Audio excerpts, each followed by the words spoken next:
Vous êtes avec Bertrand.tech et aujourd'hui je vous propose ma formation la plus complète sur Microsoft Word. Une formation qui est adaptée autant aux débutants qu'aux personnes qui sont déjà un peu initiées et qui veulent aller beaucoup plus loin sur le traitement de texte livré avec Microsoft Office. Vous l'avez compris, aujourd'hui je vous propose mon méga tuto sur Microsoft Word.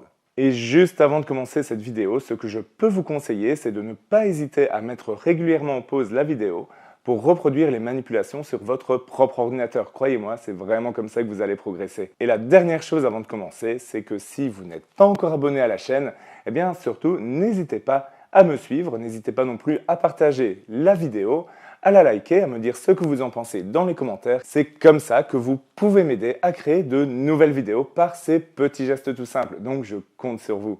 Allez, nous on est parti sur Microsoft Word.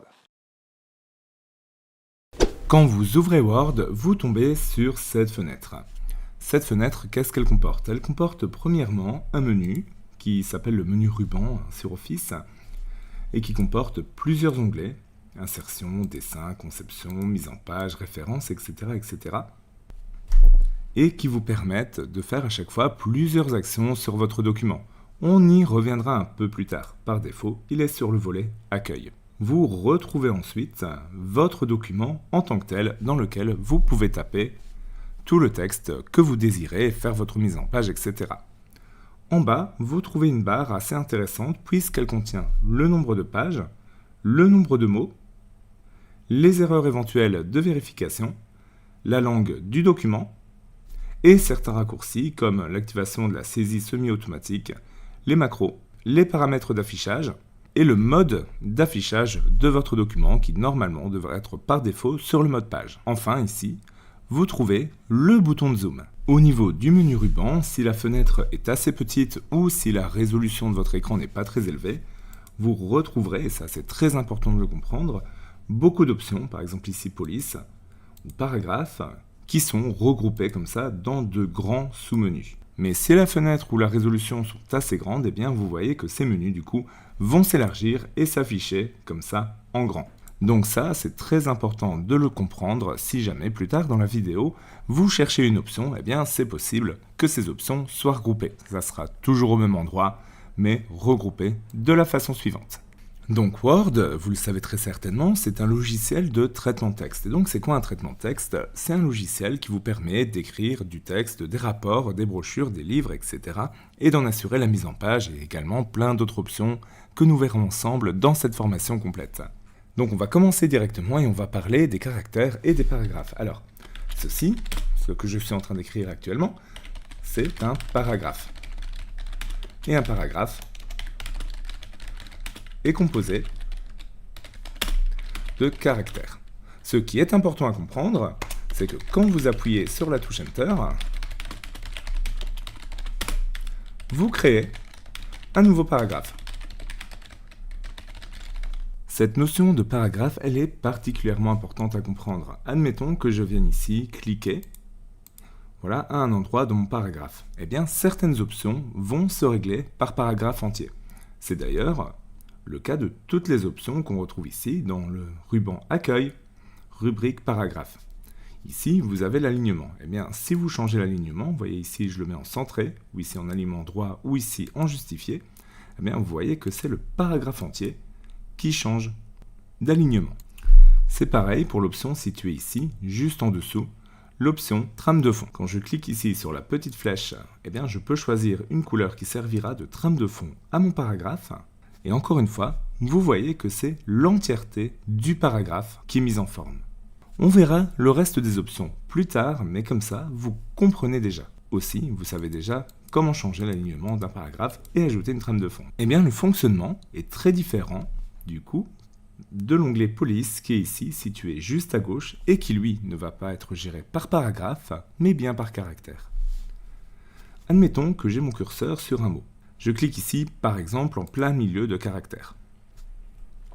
Mon curseur est donc positionné sur caractère. Si je viens maintenant appuyer sur ce bouton, qui met en gras le texte sélectionné, eh bien vous voyez que par défaut, c'est le mot entier qui est ici mis en gras. Pareil, ici j'appuie sur italique, sur souligné, sur barré, sur indice ou sur exposant.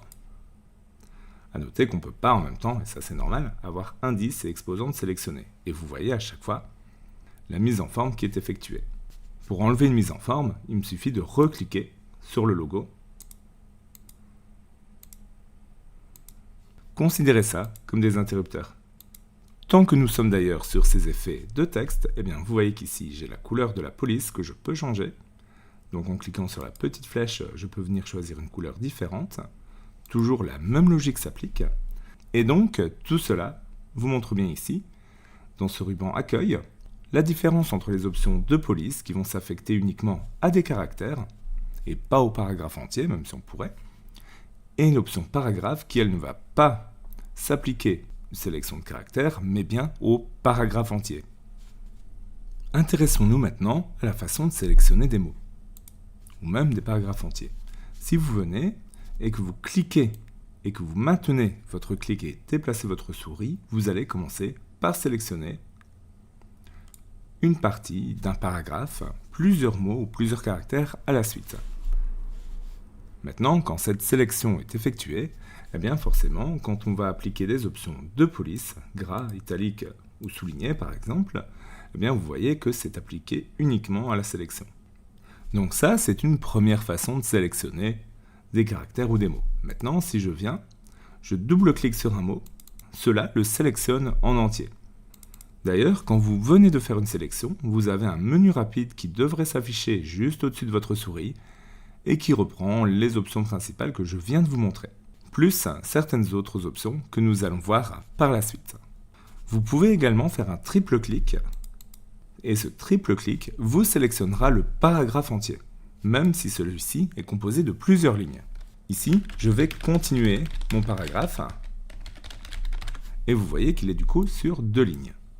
Je sélectionne le paragraphe en entier. C'est assez pratique à savoir. Je peux aussi bien sûr venir et sélectionner le paragraphe entier comme ceci, en cliquant et en maintenant. Et je peux sélectionner plusieurs paragraphes d'affilée, en continuant ma sélection. Quand vous sélectionnez plusieurs paragraphes d'affilée, les options sur les paragraphes s'appliquent du coup à tous les paragraphes sélectionnés, même s'ils ne sont pas sélectionnés entièrement. Par exemple ici, je vais remonter comme ça, et ici, si je change l'alignement, vous voyez que ça change bien les 2 paragraphes, même s'ils ne sont pas sélectionnés entièrement. Par contre, si je change les caractères, là vous voyez que seulement ma sélection est modifiée. Admettons ensuite que j'ai envie de reprendre depuis le début et que j'ai envie d'enlever toute la mise en forme que j'ai faite ici sur le document. Je pourrais venir un par un et commencer à enlever tout ce que j'ai fait. Donc ici par exemple sélectionner ça, enlever le gras, enlever l'italique, enlever le soulignement, puis partir ici, continuer, etc. Mais il y a plus simple. Je peux simplement venir sélectionner tout ce que j'ai envie de remettre par défaut et venir sélectionner dans Police cette option-ci, le A avec une gomme, qui va effacer toute la mise en forme. Simplement je clique et je reviens par défaut sur l'ensemble de tout ce que j'ai sélectionné. C'est quand même pratique si jamais vous avez été un peu trop loin et que vous avez envie de revenir par défaut. Parlons maintenant des polices et des tailles de police. Donc quand je viens faire une sélection, par exemple sur ce paragraphe-ci, je peux venir changer la police, c'est-à-dire la façon avec laquelle les lettres sont écrites, en cliquant ici pour sélectionner la police que je préfère. Donc je peux faire un choix avec celles qui sont sur Word et celles qui sont installées sur l'ordinateur. Donc moi je vais prendre celle-ci par exemple. Et ici on voit bien que l'écriture a changé. Je peux aussi venir changer la taille de la police en cliquant ici sur cette valeur et en venant choisir une taille différente. Une taille normale, on peut dire que c'est 12 ou voire 14. Et on voit bien que quand on est sur du 26 par exemple, que ça prend beaucoup plus de place, que c'est beaucoup plus grand. Vous pouvez aussi utiliser ces 2 boutons qui sont ici, augmenter la taille de la police et diminuer la taille de la police pour passer à la taille en dessous ou à la taille au-dessus. On voit bien que ça change d'ailleurs au niveau de cette option-ci en même temps. Donc ça revient à la même chose. Une dernière chose importante, quand vous cliquez ici pour sélectionner une police, vous voyez que certaines ont ce petit logo-ci. Ça veut dire qu'elle n'est pas encore disponible sur votre ordinateur et que quand vous la sélectionnez, Word va la télécharger pour vous. Démonstration. Ça va très rapidement. Et en fait, Word l'a téléchargée. Et maintenant, elle est disponible sur votre ordi. Et vous voyez du coup que ce petit logo, il a disparu. Parlons maintenant de ce petit pinceau qu'on retrouve ici dans le volet accueil. Ce petit pinceau vous permet de reproduire la mise en forme d'un texte sélectionné vers un autre. Admettons que je viens ici sélectionner paragraphe et que j'ai envie du coup de reproduire cette mise en forme là pour un mot ici. Eh bien, je sélectionne le texte, je clique sur le petit pinceau et je viens appliquer ça en sélectionnant d'autres mots ailleurs. Et voilà, c'est fait. Ce petit pinceau de mise en forme vous permet de reproduire la mise en forme qui a déjà été effectuée quelque part vers un autre mot ou vers un nouveau paragraphe. Profitons de s'intéresser à cet onglet police pour voir les autres options dont nous n'avons pas encore parlé. La première, c'est celle-ci qui vous permet de surligner un mot. Donc je clique sur le surligneur.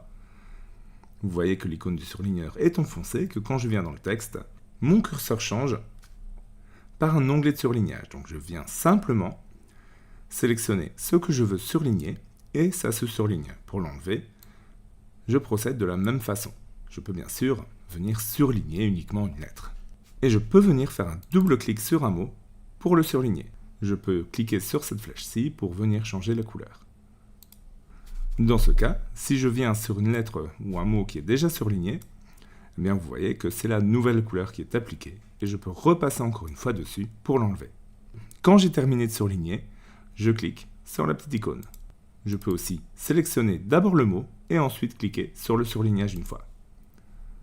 Là, le mot est surligné, mais l'outil ne reste pas enfoncé. Je vais ensuite sélectionner encore de nouveaux mots et venir vous montrer cette option-ci, avec le A majuscule et le A minuscule, qui sont des options qui vous permettent de modifier la casse automatiquement. Ça veut dire que si je clique dessus, vous pouvez choisir de forcer Word à écrire votre sélection en minuscule, en lettres capitales. Vous voyez, si je clique, vous voyez que ça l'écrit d'office en lettres capitales. Vous avez d'autres options, comme première lettre des mots en majuscule ou inverser la casse. Bien sûr, si je reviens en minuscule, ça le repasse en minuscule. Donc c'est assez pratique à connaître, ces options de modification de casse. Enfin, dernière chose que nous n'avons pas vue dans cet onglet police, ce sont les effets de texte et de typographie. Je clique et ici, vous voyez que j'ai des options qui me permettent de changer le contour, l'ombre, le reflet ou l'éclat de mes lettres sélectionnées. Alors j'ai des modèles par défaut qui sont ici. Vous voyez quand je passe dessus, on voit les modifications s'appliquer en temps réel. Mais je peux venir bien sûr changer ça moi-même. Par exemple pour l'éclat, qui est une sorte de lueur autour de mon texte. Vous voyez ici que je peux sélectionner la variation que je souhaite. Je peux même aller dans Autre option pour choisir moi-même la couleur. Par exemple, du bleu clair. Si je reviens, je peux toujours aller dans Éclat et dans Options d'éclat pour avoir ici à droite un panneau qui arrive et qui me permet de modifier notamment la taille de cet éclat ou la transparence. Ce panneau me permet d'ailleurs d'accéder aussi aux propriétés de reflet et d'ombre de ma sélection. Donc je peux par exemple ajouter une présélection d'ombre en plus de l'éclat. Donc par exemple ajouter ici une ombre externe, une ombre portée. Vous voyez qu'on a un ombrage qui s'ajoute sur les lettres. Bon, bien sûr, pour l'éclat, si j'en ai plus envie, je viens en présélection et je choisis aucun. Et ici, on voit très bien l'ombrage qui apparaît. Sur nouveau paragraphe, on dirait un peu que le texte ressort de ma page. J'ai bien sûr toutes les options ici que je peux venir modifier à ma guise. Et bien sûr, j'ai pareil pour le reflet. Pour quitter ce panneau, j'utilise simplement la croix qui se trouve ici, en haut à droite. Parlons à présent des listes. Donc je vais venir à la suite, je place mon curseur en cliquant ici simplement et j'appuie sur Enter pour créer un nouveau paragraphe. Et donc, ce qu'on va créer ensemble, eh bien, ce sont des listes. Voilà, je vais mettre des listes de points et j'appuie sur Enter pour refaire un nouveau paragraphe. Je descends un petit peu dans ma page. Et comment fonctionne une liste? Eh bien, ce n'est jamais qu'une mise en forme de paragraphe, justement. Donc, admettons que j'ai un élément 1, voilà. Donc, je suis bien dessus, et je vais cliquer ici pour créer une liste à puces. Je clique, et vous voyez que maintenant, eh bien, on crée une liste à puces ici. Maintenant, quand je crée un nouveau paragraphe à la suite, eh bien, ça me crée un deuxième élément de liste. Je vais l'appeler élément 2. Et puis, on fait de même, élément 3. Vous avez compris le concept. Bien sûr, je peux cliquer ici, sur la petite flèche à côté de puce, pour venir varier la puce que j'utilise. Donc par défaut, il utilise une puce pleine noire, mais je peux venir mettre une puce non pleine, un carré, un petit logo, un petit V, etc. etc. Maintenant, admettons que j'ai des sous-éléments dans ma liste. Eh bien, je vais en créer un en dessous de l'élément 1. Donc je viens placer mon curseur à la suite de élément 1 et j'appuie sur Enter. Eh bien maintenant, je peux créer un sous-élément 1 et un sous-élément 2.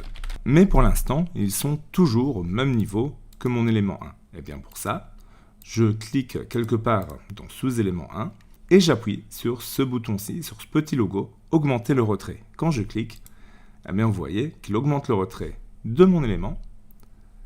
Je peux le faire d'ailleurs plusieurs fois, comme je veux, et qu'il change d'ailleurs au passage le type de puce pour bien marquer ces différents niveaux.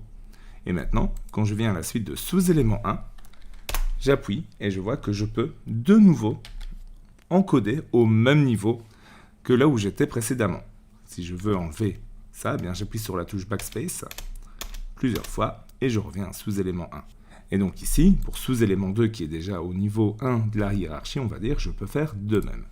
Et bien sûr, si j'ai envie de revenir d'un niveau vers la gauche, j'utilise ce logo-ci, diminuer le retrait. Je peux faire la même chose avec la touche Tab de mon clavier, mais à condition de venir cette fois-ci au début de ce paragraphe. Bien sûr, je peux également sélectionner plusieurs éléments et faire la même chose. Et je peux gagner du temps en utilisant la touche Tab de mon clavier, la touche tabulation, une fois que ces éléments sont sélectionnés. Et pour revenir en arrière, je maintiens la touche Shift, la petite touche majuscule, et je rappuie sur Tab. Voilà, vous savez maintenant comment bien gérer vos listes. Mais il n'existe pas que des listes à puces. Il existe aussi les listes numérotées. Alors pour ça, je vais en créer une nouvelle. Donc ce que je peux faire, c'est me mettre ici tout à la fin et appuyer sur Enter. Je vois que je reviens dans une liste, et bien simplement je désactive la liste, je désactive puce et je reviens sur un paragraphe normal. Et donc ici, je vais créer une liste à numéros. Donc de nouveau Enter, et ici j'aurai pareil, un élément 1, un élément 2 et un élément 3. Bref, vous commencez à comprendre le principe. Eh bien, je viens sélectionner ces 3 paragraphes, et cette fois-ci, je vais sur le bouton Liste numérotée. Vous voyez que directement, ça me crée une liste numérotée, 1, 2, 3, etc. Là aussi, je peux appuyer sur la petite flèche à côté pour sélectionner d'autres façons, par exemple avec un 1 suivi d'une parenthèse, en chiffres romains, en lettres majuscules, en lettres minuscules suivies d'une parenthèse, etc. Allez, on va partir sur des chiffres romains. Et là aussi, la même mécanique s'applique. Vous pouvez créer des sous-niveaux. J'appuie sur Enter. Vous voyez que la liste se met à jour, mais ici, je vais créer un sous-élément. J'appuie sur Tabulation, ou j'appuie sur cette petite flèche-ci. C'est la même chose. Et là, je crée un sous-élément 1 et un sous-élément 2. Voilà, vous comprenez le concept. Alors ces listes, ce ne sont plus ou moins qu'un genre de paragraphe. Pour vous en convaincre, venez dans Accueil, Paragraphe et appuyez sur ce bouton. Ce bouton vous permet d'afficher les symboles cachés par défaut. Donc quand vous cliquez dessus, il y a plusieurs éléments qui devraient vous sauter aux yeux. Et parmi ceux-là, qu'est-ce que vous avez? Eh bien, premièrement, vous avez des points ici à la place des espaces. Des points qui ne sont pas en bas, mais bien au milieu de la ligne. Et c'est là justement pour symboliser les espaces. C'est plutôt pratique pour repérer facilement les doubles espaces, un espace qu'on aurait mis en trop. Également, vous avez ici ces symboles-ci qui sont justement les symboles de nouveaux paragraphes. Donc ce symbole-là, il est là pour vous dire, ok, le paragraphe il se termine ici, et puis il y en a un nouveau. Et vous voyez ici par exemple, j'appuie sur Enter avec rien dedans, et bien c'est quand même considéré quelque part comme un paragraphe. Donc voilà, ça ce sont des caractères qui sont cachés, qui ne sont pas affichés par défaut, mais qui vous aident à mieux comprendre la mise en page et à mieux visualiser les choses. Bien sûr, si vous imprimez votre document maintenant, ça ne sera pas imprimé avec, c'est vraiment là juste pour vous. Pour désactiver ça, vous pouvez recliquer sur Afficher tout ici. Et là aussi, ça fonctionne simplement comme un interrupteur. Mais ça vous montre bien que ces listes-ci, eh bien, ce n'est jamais qu'une sorte de mise en forme de paragraphe. Voyons une option de tri qui peut s'avérer fort utile dans Word. Donc pour ça, bien, premièrement, je vais désactiver l'affichage des caractères masqués. J'appuie une fois, deux fois sur Enter. Ça revient à la même chose que de désactiver la liste. Vous voyez ? Bon, j'appuie une troisième fois pour vraiment bien marquer une séparation. Et ici, je vais créer une nouvelle liste. Et dans cette liste, par exemple, je vais faire une petite liste de courses. Donc, admettons que j'aurais besoin d'acheter de l'eau, du pain, des céréales. Et admettons que maintenant, je souhaite trier ça par ordre alphabétique. Eh bien, je vais simplement sélectionner mes 3 paragraphes et je vais venir ici, dans l'onglet paragraphes, je retrouve une option trier. Je clique. J'ai à présent des options qui me disent, bah tiens, comment tu veux trier ton texte ? Eh bien, je veux trier en paragraphe, type texte, par ordre croissant. Donc le tri par défaut en fait. Et je clique sur OK. Eh bien, vous voyez que du coup, il me l'a trié par ordre alphabétique. Et donc, j'aurais pu le faire ici, je l'ai fait sur un paragraphe, mais j'aurais pu le faire sur une liste. Voilà. Là, je vais rajouter des boissons. Eh bien, je resélectionne mes 4 éléments maintenant, et je refais un coup de trier. OK. Et vous voyez que maintenant, tout est de nouveau bien trié par ordre alphabétique. Ça peut être très pratique. Intéressons-nous maintenant aux interlignes, c'est-à-dire l'espace entre les différentes lignes d'un paragraphe ou d'une liste. Si je souhaite le modifier, en fait, c'est assez simple. Il me suffit de sélectionner les paragraphes desquels je désire modifier l'interligne.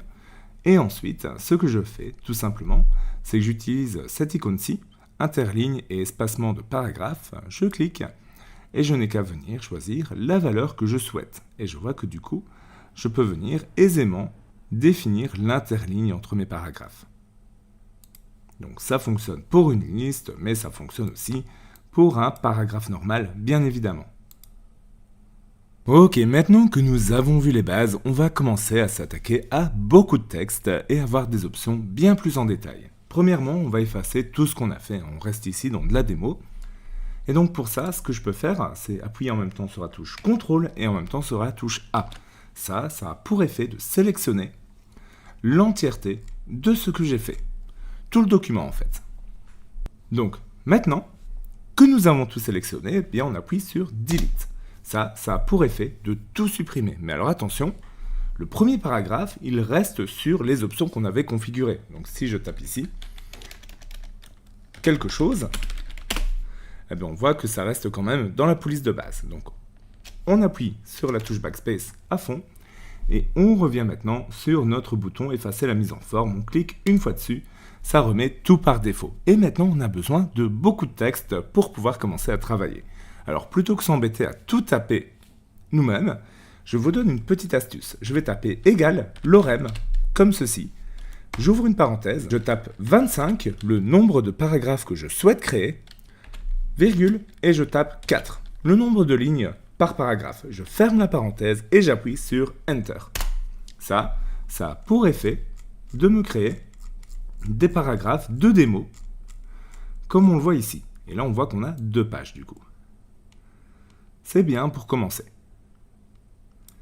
Ce texte d'exemple, c'est ce qu'on appelle du lorem ipsum.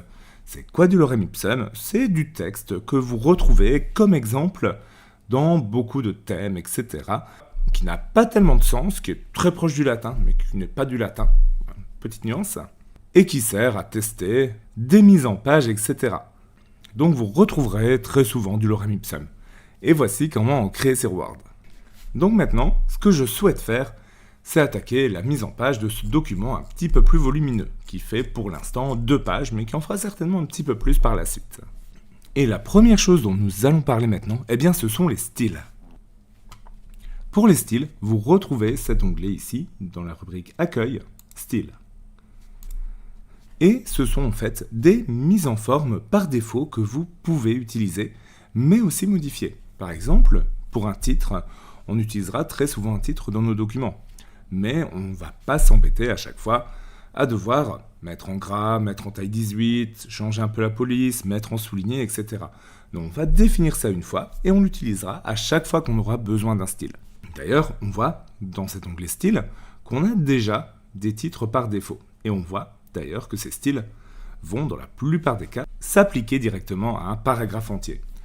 Ici, je suis sur le paragraphe 1, on voit que j'ai cliqué ici quelque part. Si je viens survoler titre 1, on voit qu'il va essayer de me mettre tout le paragraphe 1 en titre. Bon, là, c'est peut-être un peu trop pour un titre. On va garder juste le lorem ipsum. Donc, je me place juste à côté d'ipsum. J'appuie sur Enter pour créer un paragraphe. On voit qu'il y a un espace en trop ici. Donc, je vais le supprimer. Je pourrais venir ici, juste devant le D, hop, et appuyer avec la touche Backspace. Je vais venir me placer dans le premier paragraphe que je souhaite avoir comme titre. Je vais dans Style et je clique sur Titre 1. On voit qu'il me l'a appliqué sous forme de style. Parfait, j'ai mon titre. Je vais descendre un peu plus bas. Ici, j'ai Maurice et Orki. Bon, je vais me placer juste après Orki. J'appuie sur Enter. J'enlève l'espace et le point qui reste. Et le Maurice et Orki, j'ai envie de me dire que ça va être un titre, mais cette fois-ci de niveau 2. Donc je clique et je fais titre 2. C'est un sous-titre en somme. On voit qu'il est plus petit que le titre 1. Et je vais faire pareil, un petit peu plus bas ici, sur ce mot-ci. Je me place juste après, j'appuie sur Enter, j'enlève le petit espace, je reviens sur le mot, et pareil style, et je le remets en titre 2. Ok. On voit maintenant qu'on a un titre et des titres 2. C'est comme ça que fonctionnent les styles, et on verra que ça sera utile aussi, par exemple, pour définir une table des matières, ce qu'on verra un peu plus tard dans la vidéo. Mais maintenant, admettons que, mon titre, ok, c'est sympa, mais j'ai envie de le modifier. J'ai envie que ce style de titre, au final, ça soit autre chose. Eh bien, je peux le faire. Je vais venir ici sur le titre 2. Je le sélectionne et je vais faire quelques petites modifications. Par exemple, je vais changer la police. Je vais choisir une autre police. Celle-ci, par exemple. J'ai envie de le mettre dans une taille plus petite, en 14 par exemple, toujours. Et j'ai envie de changer un peu la couleur. Voilà, j'ai changé maintenant tous ces paramètres. Eh bien, ce que j'ai envie, c'est que tous les autres titres que j'ai déjà utilisés, suivent le même changement. Eh bien oui, au final. Eh bien ça, c'est possible. Et c'est possible sans devoir s'amuser à le refaire à chaque fois. Pour ça, je vais m'assurer de bien avoir sélectionné toujours le titre que j'ai modifié, le titre 2 ici dans ce cas-ci. Je vais aller dans Style, et sur Titre 2, je vais faire un clic droit. Et je vais faire Mettre à jour Titre 2 pour correspondre à la sélection. Voilà, maintenant, tous les éléments que j'ai définis dans mon document, que ce soit la première page ou la page 150, qui sont définis en Titre 2, se sont vus appliquer les mêmes modifications. Et ça va même plus loin que ça, parce que maintenant, si je vais un peu plus loin, et que je me dis, tiens, ça, j'ai envie que ça soit aussi un titre 2, eh bien maintenant, quand je lui applique titre 2, c'est bien la modification qui s'est appliquée. Donc vous savez maintenant une façon de modifier les styles.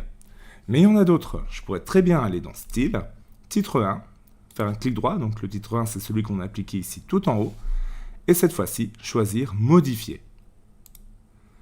Là, une nouvelle fenêtre s'ouvre et je peux venir modifier dans cette fenêtre les paramètres de mon style.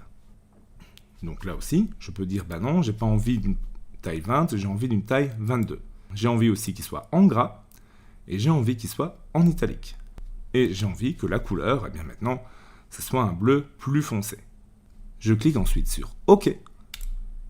Et maintenant, la modification s'est effectuée. Et quand je créerai un autre titre 1, on va le faire un peu plus loin. Ici, par exemple, j'appuie sur Enter. Hop, je le sélectionne ou je clique quelque part dans le paragraphe, c'est la même.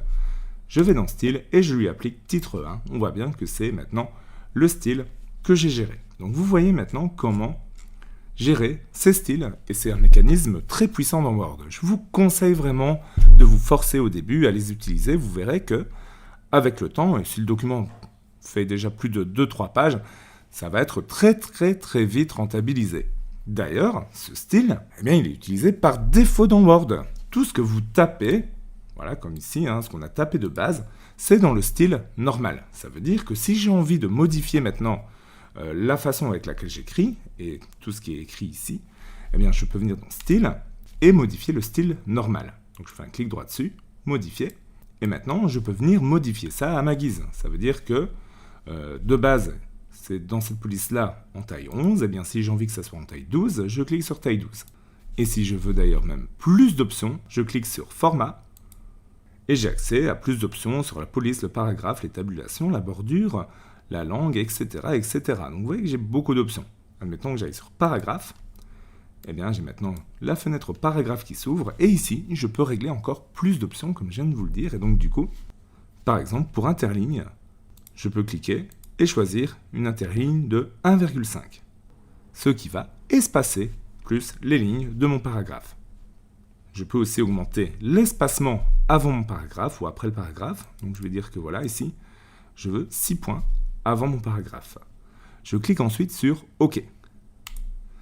Et OK. Et j'ai maintenant ma police par défaut, mon style par défaut, qui vient de se modifier. Donc ça, c'est vraiment très pratique. Et à la limite, quand je commence un document, eh bien, je modifie en priorité le style normal, celui-ci, pour vraiment être raccord avec la façon standard de taper. Ensuite, je modifie mon titre 1, mon titre 2, etc. Et vous voyez que j'ai plusieurs niveaux qui peuvent être appliqués. 1, 2, 3, sous-titres, etc., etc. Avoir modifié le style normal, d'ailleurs, vous le voyez, si je reviens ici à la suite, et que je retape encore un petit peu de lorem ipsum, je vais faire pareil, égal lorem, ouvrez la parenthèse, 10 paragraphes maintenant, de 3 lignes chacun. On ferme, on appuie sur Enter. Eh bien, vous voyez maintenant que c'est ce nouveau style par défaut qui est appliqué. Donc ce travail sur les styles, il est vraiment très important dans Word. Et il va vraiment vous faire gagner du temps. Mais surtout de la cohérence. On peut d'ailleurs créer nos propres styles.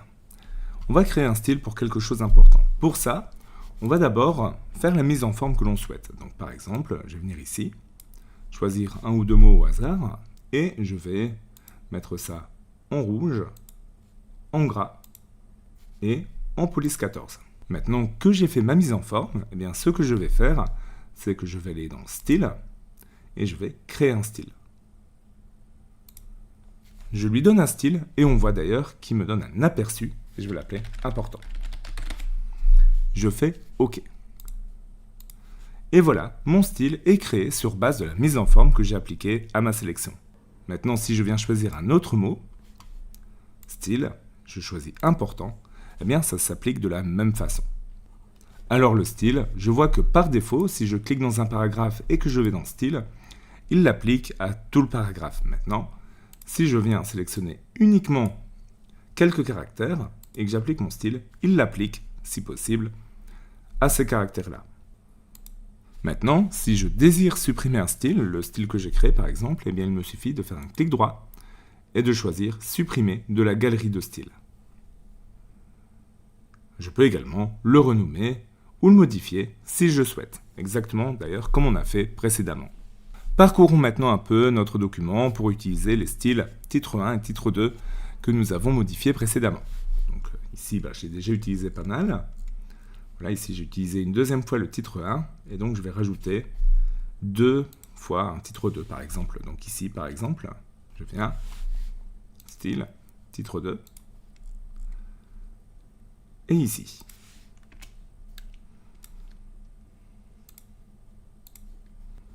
Voilà, maintenant quand on regarde notre document, eh bien on voit bien qu'on a vraiment un document type, on va dire quelque part, avec des titres principaux, des sous-titres, des paragraphes.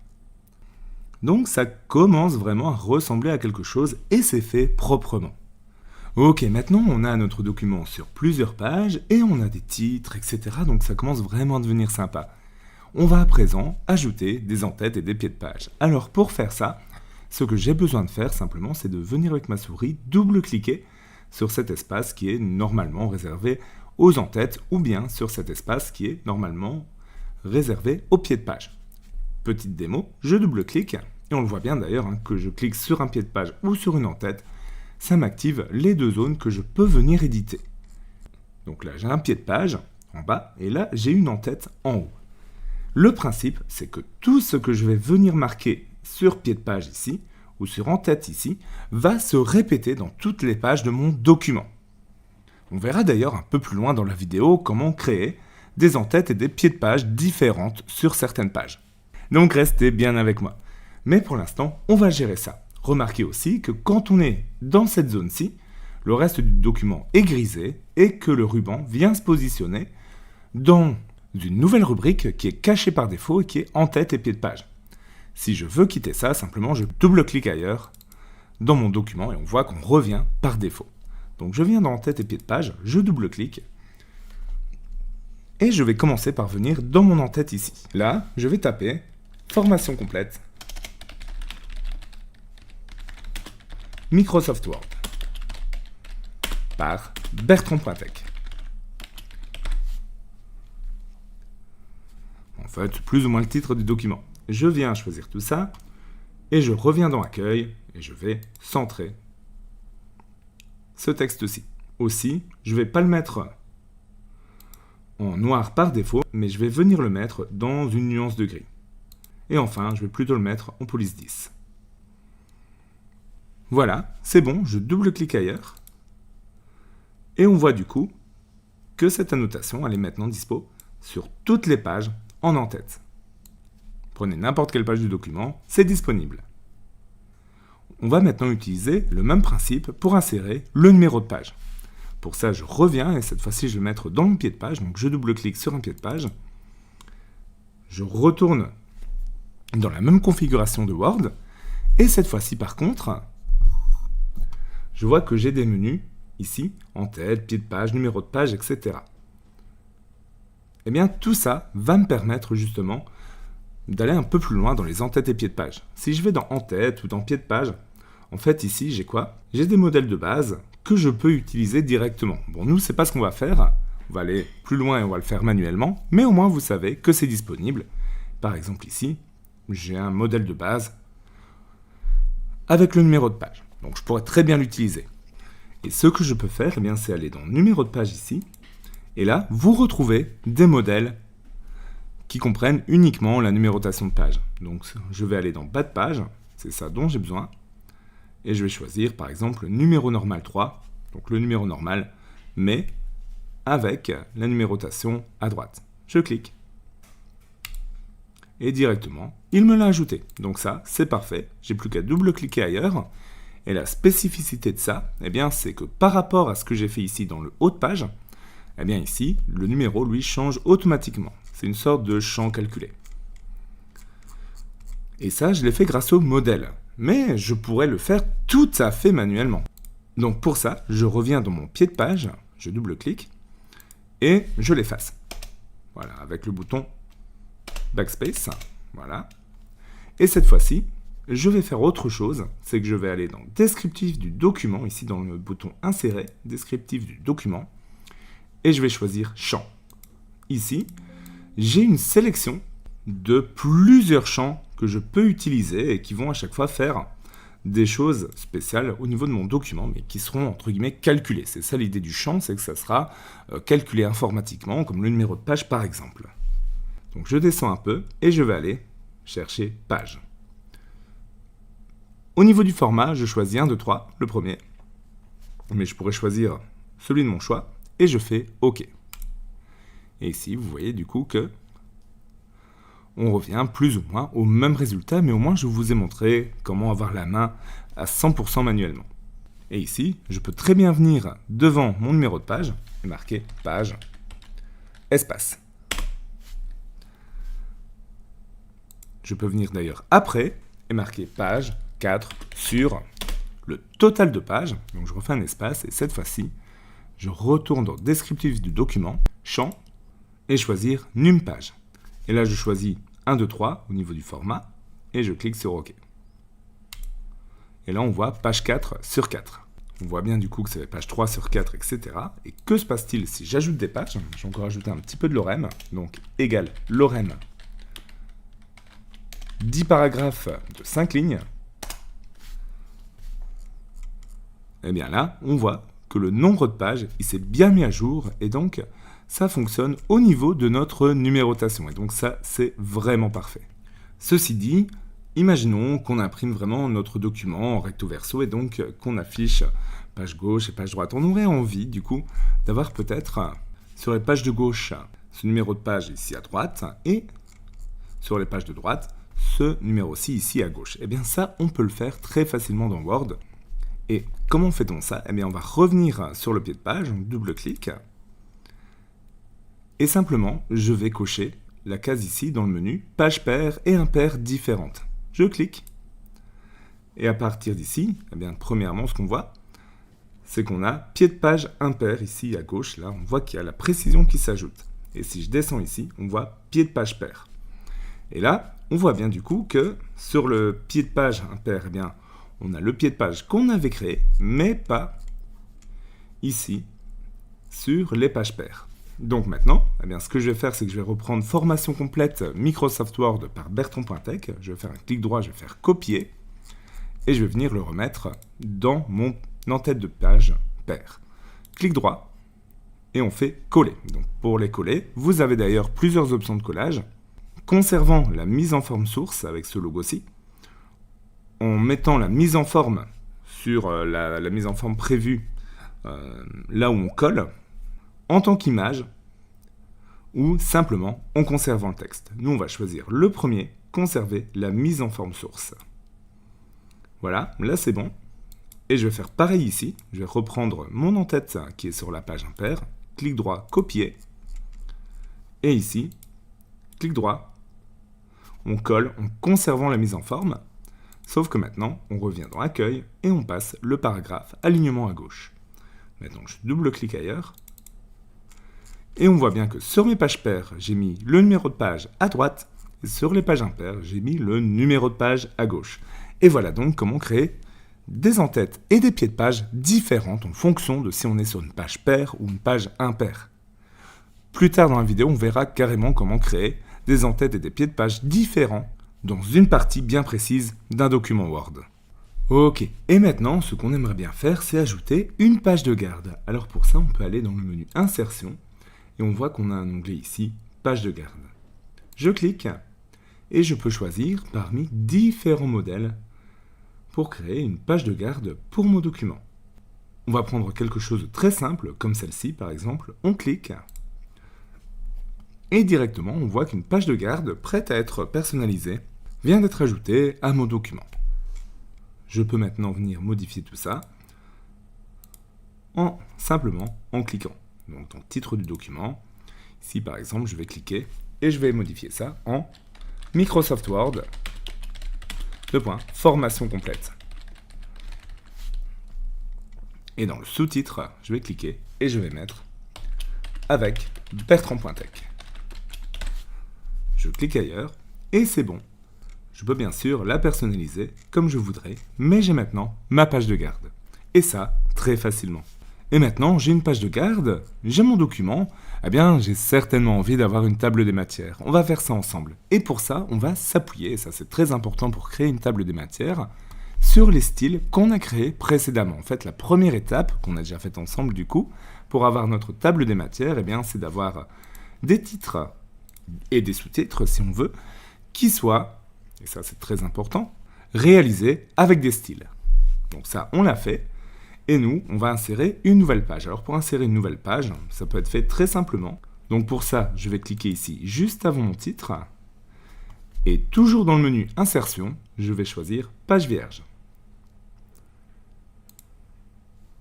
Là, on voit, ça m'a ajouté carrément une nouvelle page juste avant mon curseur. Donc je peux le faire à peu près n'importe où. J'aurais pu le faire ailleurs, juste pour vous montrer.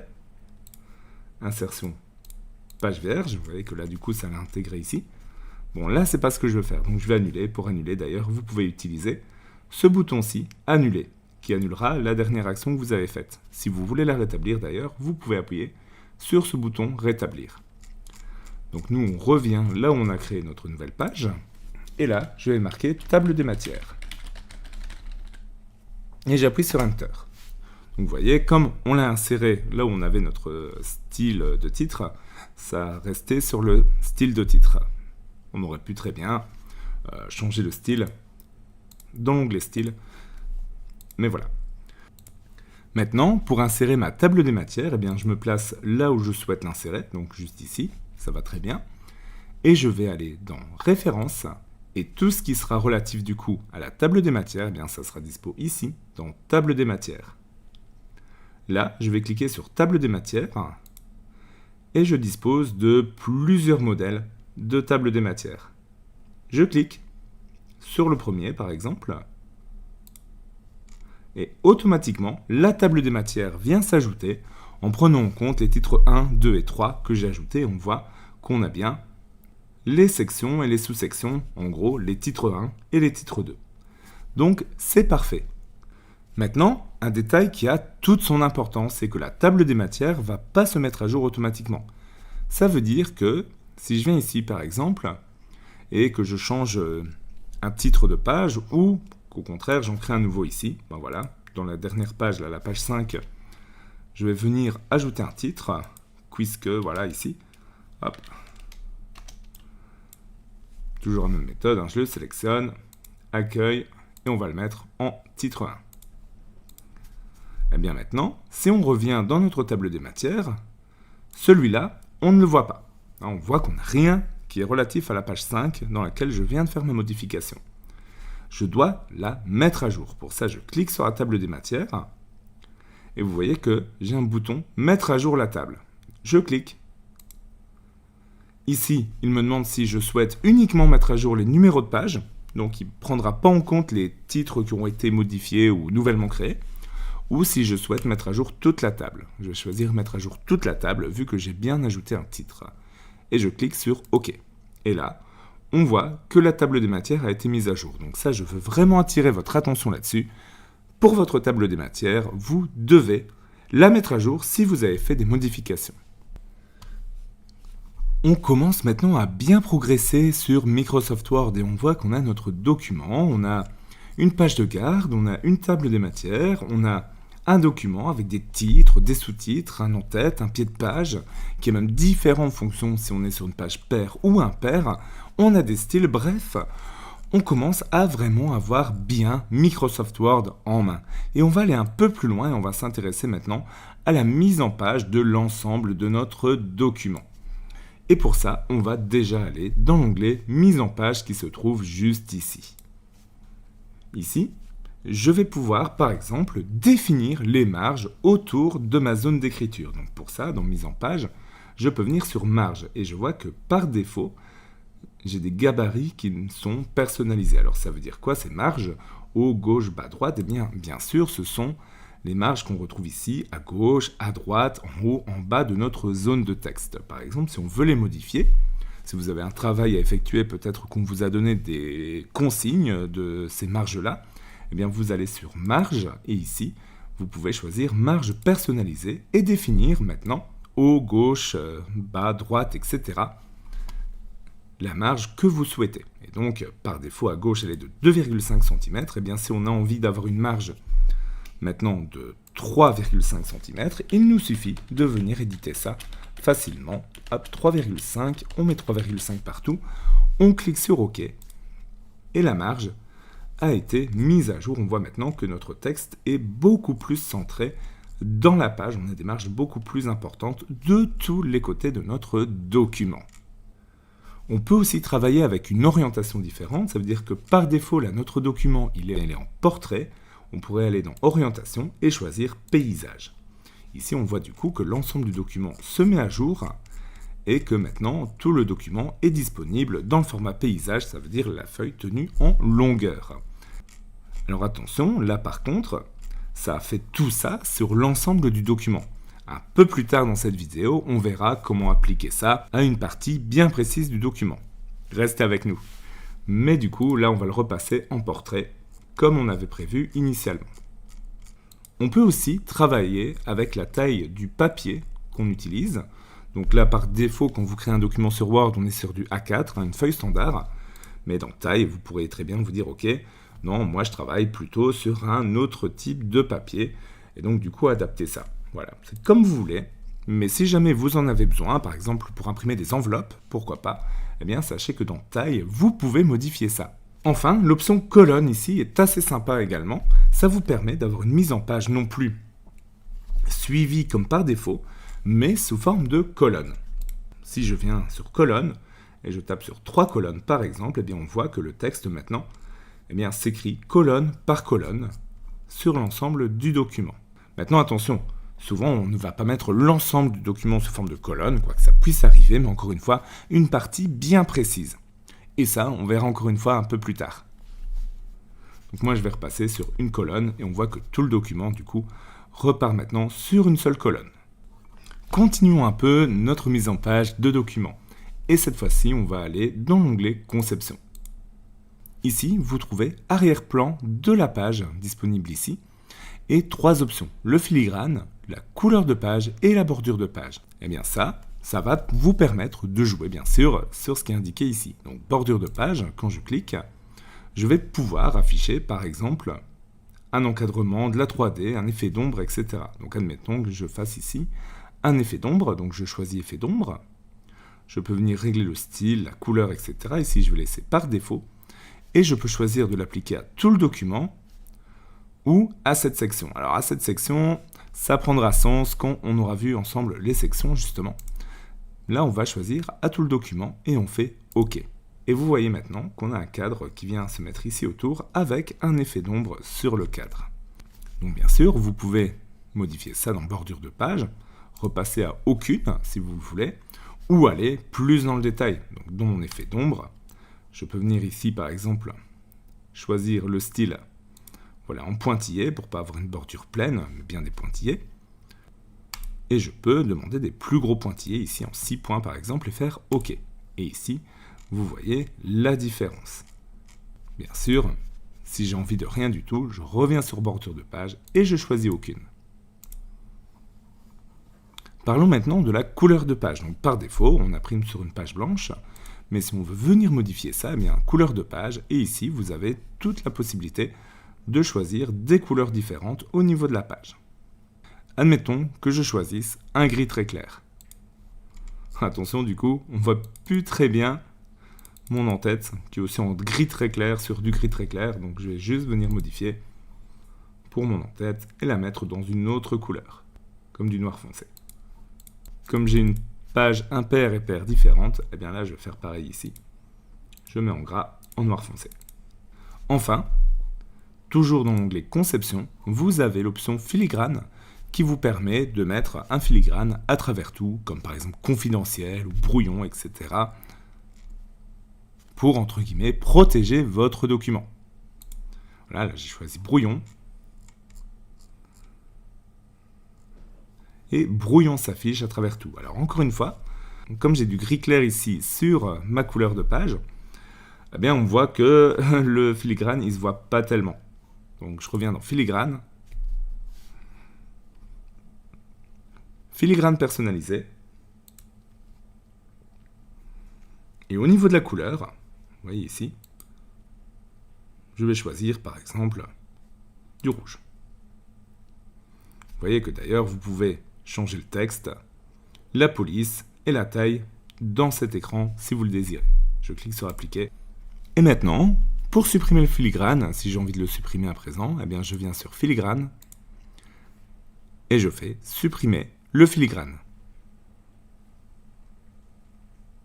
Ok, maintenant on va commencer à s'attaquer à tous les éléments qu'on va pouvoir rajouter dans notre traitement de texte. Les tableaux, les images, etc., etc. Bref, vous allez voir, il y en a pas mal.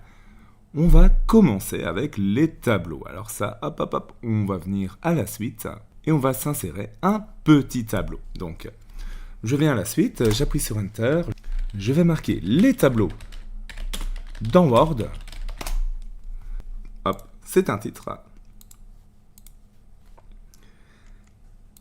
Et on va partir dans Insertion et puis Tableau.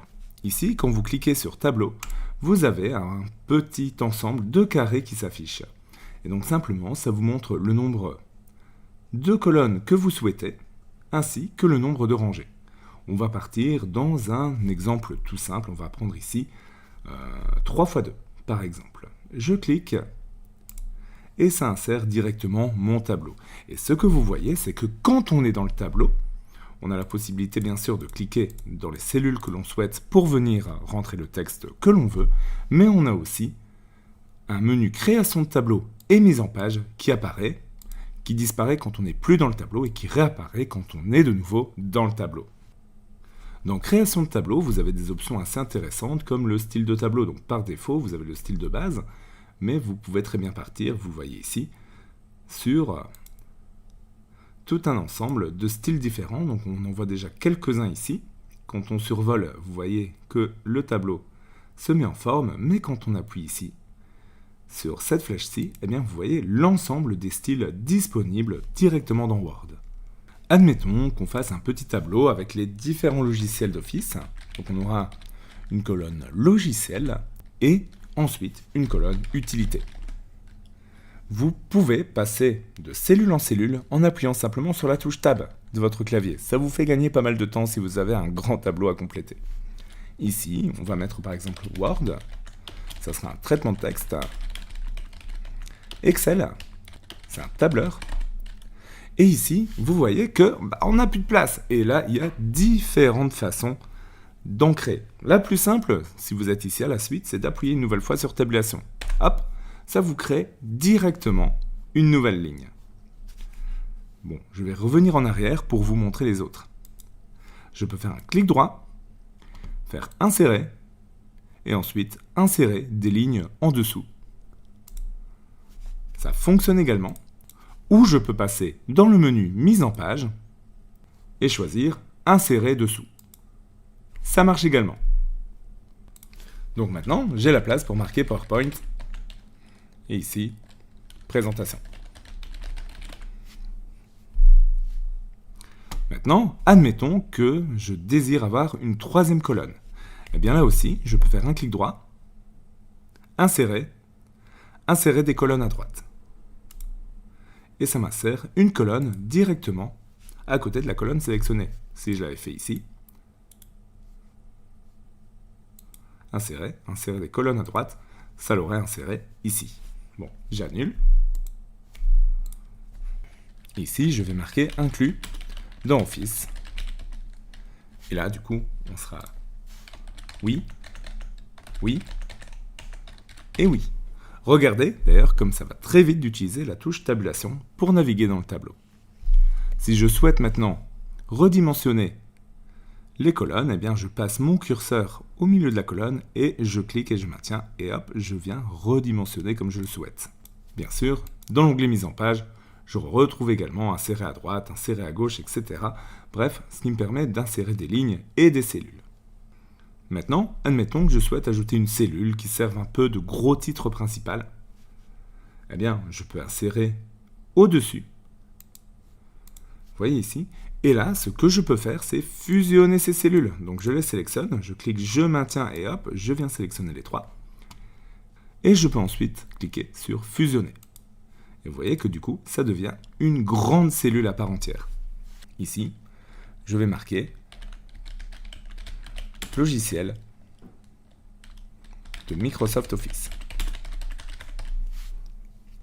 Au niveau de la mise en page maintenant, ce qu'il faut savoir, c'est que les cellules vont fonctionner comme des paragraphes. Ça veut dire que si je viens dans cette cellule, je vais dans Accueil, et je viens aligner, centrer, eh bien je vois que ça vient centrer uniquement la cellule, un peu comme si c'était un paragraphe.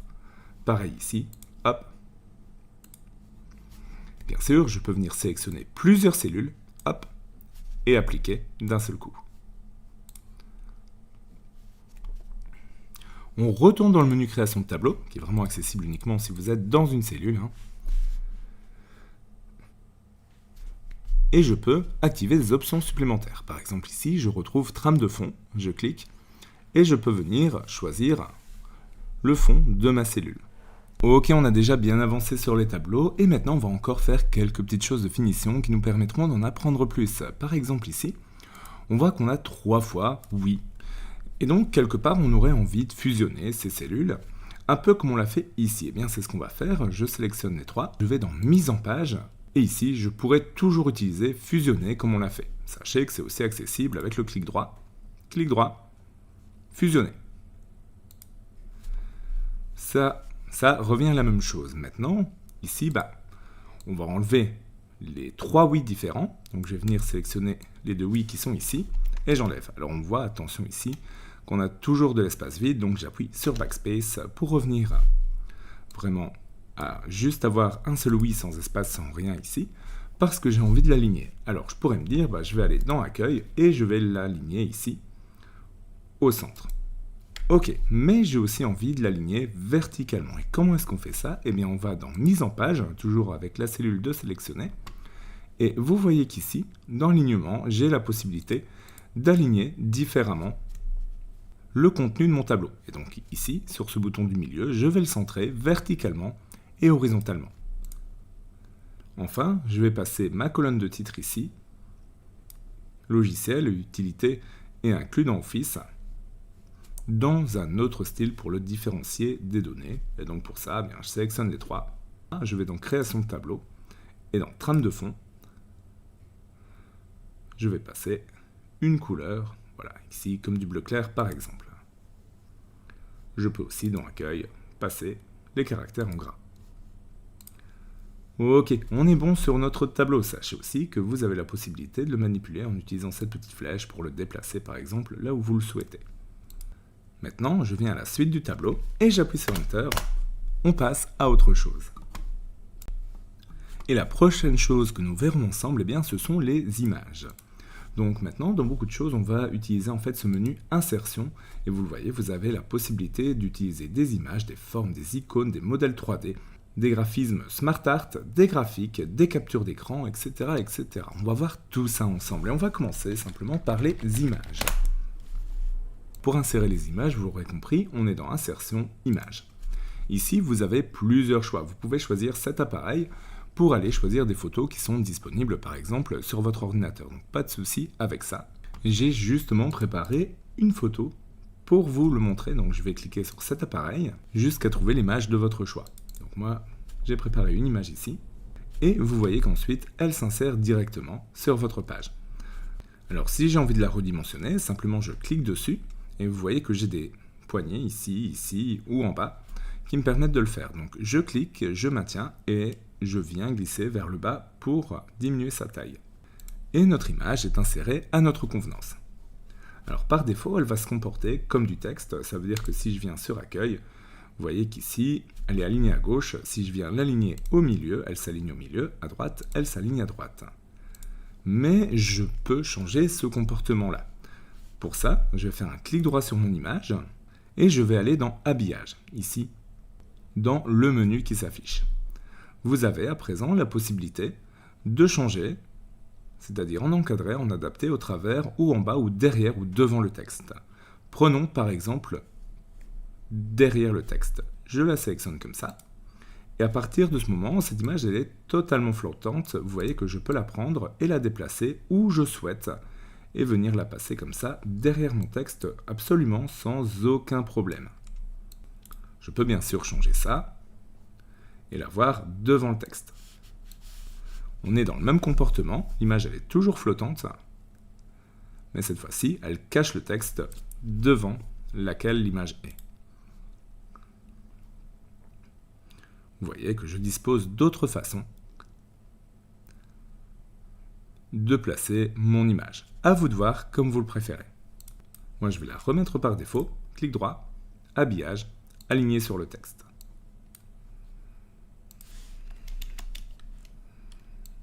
Vous pouvez bien sûr toujours déplacer votre image, mais cette fois-ci, elle se comportera en paragraphe. Vous pouvez aussi avoir accès à ces options en faisant un clic droit et en choisissant taille et position. Ici, dans Habillage du texte, dans cet onglet-ci, vous retrouvez les options.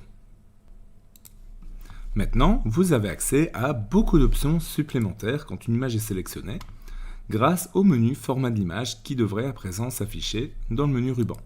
Quand je clique, on voit qu'on a pas mal d'options disponibles. Par exemple, ici, dans Effets artistiques, vous voyez qu'on peut appliquer comme des filtres sur l'image pour avoir par exemple sous forme de peinture, sous forme de croquis-crayon, etc., etc. Ici, par exemple, je peux appliquer un effet de flou.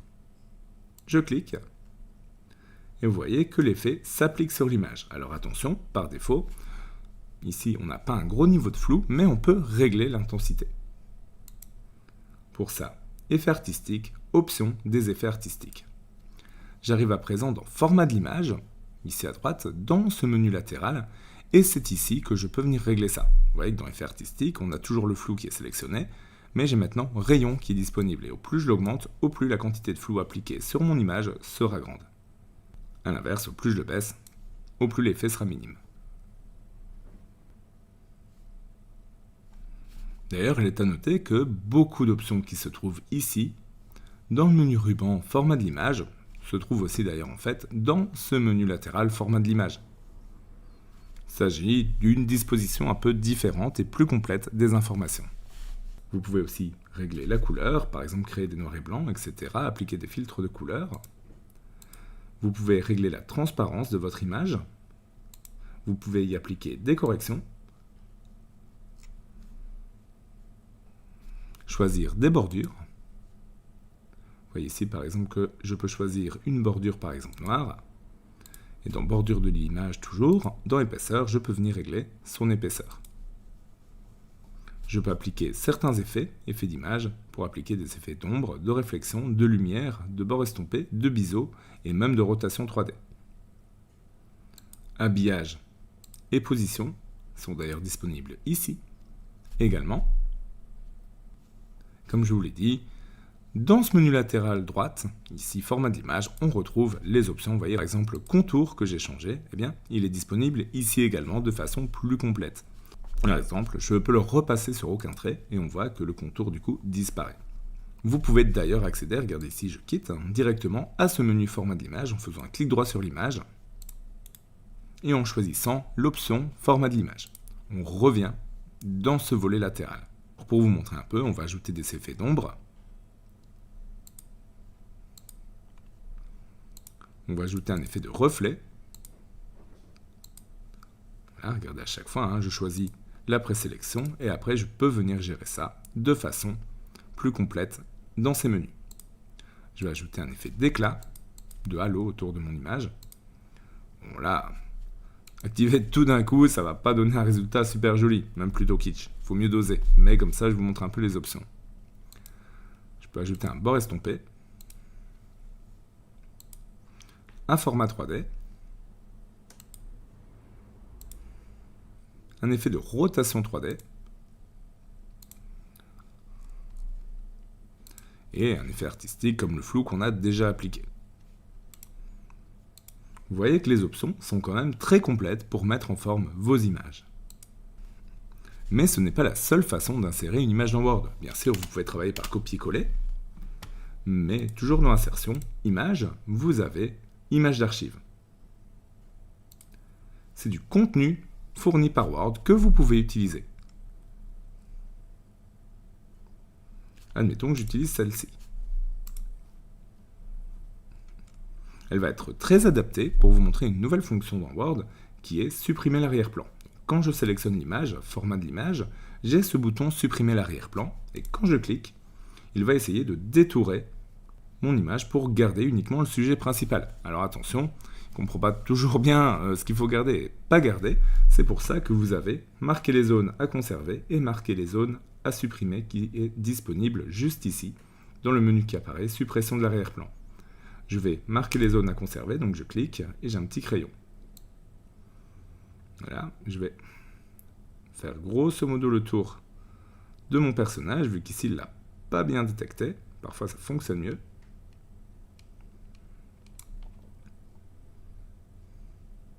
Voilà, là on voit qu'il a gardé en fait ce qui n'est pas en rose, c'est ce qui sera gardé. Ici, voilà, je viens vraiment lui dire tout ça, je veux garder. Là, comme j'ai entouré qui n'a pas bien compris, je vais venir vraiment colorier le truc.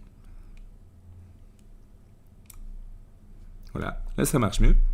Et ensuite, il y a des zones à supprimer. Eh bien, c'est tout ça. Voilà, là il n'a pas compris qu'il fallait supprimer tout ça. Je vais lui indiquer, là il a bien compris. Là je clique, je maintiens, et je lui indique qu'il faut supprimer ça aussi. Ouais, ça reste un outil de traitement de texte, hein. C'est pas non plus un outil de retouche photo. Et il y a des images sur lesquelles ça marche mieux que d'autres. Mais bon, c'est déjà ça, et ça peut déjà être utile. Quand c'est bon, je clique sur conserver les modifs, et on voit qu'il me supprime du coup l'arrière-plan. Enfin, dernière chose très intéressante pour ajouter des images, c'est l'option capture qui se trouve juste ici. Quand vous cliquez dessus, vous trouvez les applications qui sont ouvertes simultanément. Et ça peut être très utile, par exemple pour préparer des cours, etc. Eh bien, vous cliquez sur capture et vous choisissez, par exemple ici, c'est le logiciel avec lequel j'enregistre cette vidéo. Hop, je clique et ça ajoute une capture d'écran de ce logiciel. C'est quand même vachement pratique et ça fonctionne sur tous les logiciels qui sont ouverts en même temps sur votre bureau, en même temps que Word. On enchaîne à présent avec les icônes. Alors les icônes, c'est un petit peu la même chose. On va cliquer ici sur le logo icône et on va avoir le choix entre une grosse bibliothèque d'icônes déjà intégrée dans Word. À vous de choisir celle que vous voulez. Vous pouvez bien sûr faire une recherche dans la barre de recherche, par exemple sur sourire, et on retrouve toutes les icônes relatives. Nous, on va choisir la première, on la sélectionne et on clique sur insérer. Vous avez à présent une icône que vous pouvez placer où vous voulez et redimensionner de la même façon qu'une image. La petite variation ici, c'est que vous pouvez changer la couleur. Donc là, je clique par exemple, et dans remplissage d'image, je peux venir choisir la couleur que je préfère au niveau de l'icône. Bien sûr, j'ai aussi des effets d'image qu'on retrouve comme pour les images, et donc ça sera le cas d'ailleurs pour beaucoup d'éléments graphiques. Toujours dans le menu insertion, vous avez le choix dans une grande variété de formes ici, que vous pouvez intégrer et manipuler plus ou moins comme des images également. Par exemple, si j'ai envie d'insérer une étoile comme ici, eh bien, je clique dessus, mon curseur se transforme en cette espèce de croix, je clique, je maintiens et j'insère une étoile. Alors vous voyez que c'est pas proportionnel, hein. Alors si je maintiens Shift, là, ça le devient. Je lâche et encore une fois, je peux changer la couleur de remplissage dans le menu format de la forme ou la couleur de contour, l'épaisseur ou la forme du contour.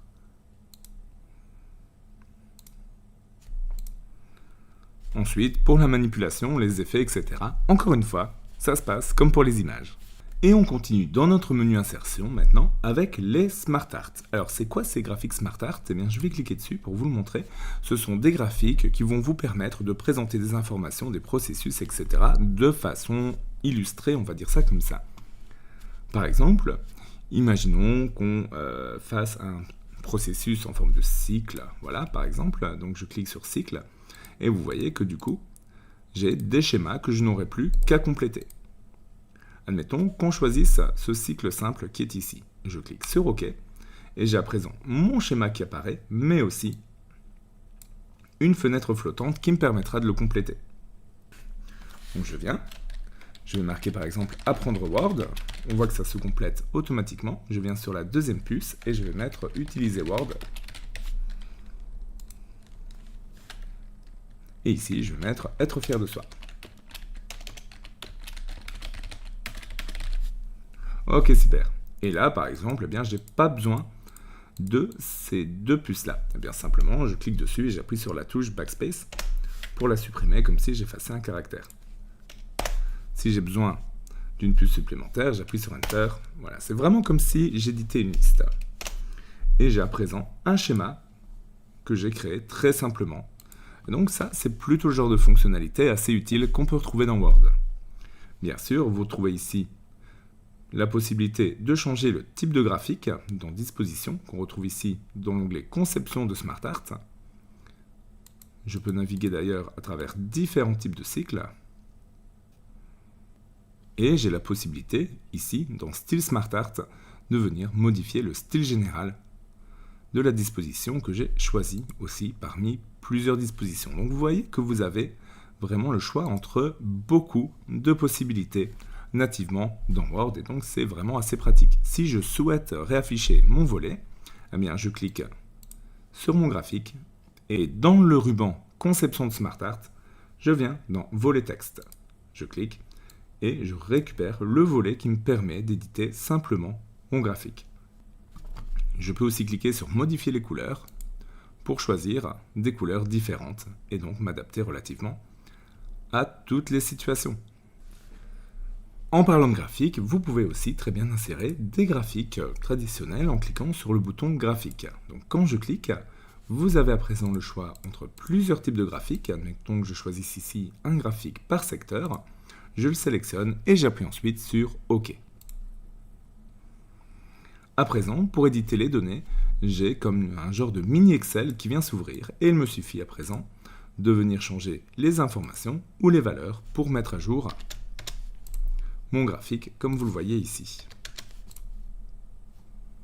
Tout simplement. Je peux ensuite quitter ça et bien sûr, je vois que dans mon graphique maintenant, vous commencez à comprendre un petit peu le principe, j'ai maintenant un ruban supplémentaire, création de graphique, qui vient s'ajouter. Vous pouvez remodifier le style de graphique pour avoir des variantes au niveau style du graphique que vous avez sélectionné. Vous pouvez recliquer sur Modifier les données, ici, pour réafficher l'affichage avec vos données et ce mini Excel qui est ici. Et vous avez même la possibilité de modifier les données carrément dans Excel. D'ailleurs, sachez que si vous avez créé un graphique dans Excel, vous pouvez très bien venir le copier-coller d'Excel vers Word, ça va marcher sans aucun souci. Pour le reste, sur les graphiques, je vous renvoie vers ma formation complète Excel où j'aborde ça beaucoup plus en détail. Et d'ailleurs, en parlant d'insertion, saviez-vous que vous pouviez carrément insérer des modèles 3D dans Word? Pour ça, on va dans Modèle 3D, et ici, vous avez le choix entre cet appareil, pour insérer des modèles 3D que vous aurez créés par exemple avec Blender, n'hésitez pas à aller voir mon tuto sur le sujet d'ailleurs, ou avec des modèles 3D prêts à l'emploi. Là par exemple on va cliquer sur modèle 3D prêt à l'emploi et encore une fois vous aurez des modèles 3D fournis par Word que vous pouvez utiliser. Par exemple ici, on va venir choisir, je sais pas, un petit animal et on va choisir cette mignonne petite loutre. Hop, on clique, on insère. Ici, il faut un petit temps pour que Word télécharge et charge ensuite votre modèle 3D. Et l'intérêt c'est quoi? C'est que ce modèle 3D, vous pouvez venir le manipuler. Vous voyez avec le curseur qui est ici, je clique et je maintiens. Et je peux le mettre dans le sens que je souhaite. Donc ça peut être plutôt sympa. Si vous travaillez par exemple sur base de modèle 3D, plutôt qu'à chaque fois aller l'exporter en image, eh bien vous intégrez votre modèle 3D. Et puis vous le positionnez de la façon dont vous souhaitez. Donc c'est quand même le genre de fonction qui est très pratique à utiliser dans Word. Si vous en avez l'utilité, ça devrait vraiment vous simplifier la vie. Admettons que vous avez modélisé une pièce en 3D et que vous souhaitez la voir par exemple sur plusieurs angles pour donner différentes explications. Eh bien voilà une utilité très pratique. Vous pouvez également insérer des vidéos qui sont en ligne, quelque part sur Internet. Pour ça, on clique sur le bouton vidéo en ligne. Et la fenêtre vous demande d'intégrer l'adresse, l'URL de la vidéo. Alors à savoir que vous pouvez utiliser plusieurs sources de données, YouTube, SlideShare, Vimeo, Stream, Flip, TED, SharePoint et même OneDrive. Une fois qu'on est bon, moi par exemple, j'ai préparé l'URL de mon tutoriel complet sur Excel, toutes les bases Excel. Eh bien vous voyez que je tape l'URL que j'ai récupérée de YouTube et la vidéo, eh bien elle est juste là. Je n'ai plus qu'à cliquer sur Insérer. On a à présent la vidéo qui est insérée et qui peut même être lue directement. Donc quand je clique sur Play, vous voyez qu'on a une fenêtre de visualisation qui s'ouvre. Ça, c'est super. Alors bien sûr, si vous l'imprimez, nul besoin de préciser que ça restera une image. Mais dans un document que vous exportez en PDF par exemple, ça peut être assez sympa. En parlant des liens, justement, eh bien, vous pouvez simplement en insérer un de lien. Par exemple ici, je peux dire, regardez, mon tutoriel complet sur Excel. Ok, vous aurez vraiment compris que j'ai un super tutoriel sur Excel si jamais cette formation vous plaît. Alors du coup, je vais sélectionner le texte sur lequel j'ai envie d'insérer mon lien et toujours dans insertion, je vais choisir lien. Vous voyez que le texte à afficher est déjà ici présent et dans adresse, je vais cliquer et je vais mettre mon lien. Et je vais cliquer sur OK. À présent, vous avez un lien d'insérer dans votre document. Mais vous pouvez également utiliser les systèmes de signer pour créer des liens à l'intérieur même de votre document. C'est parti, comment est-ce qu'on va faire ça? Eh bien, on va aller sur un élément de notre document Word. Par exemple, ici, j'ai un titre. Je le sélectionne et je clique sur signer.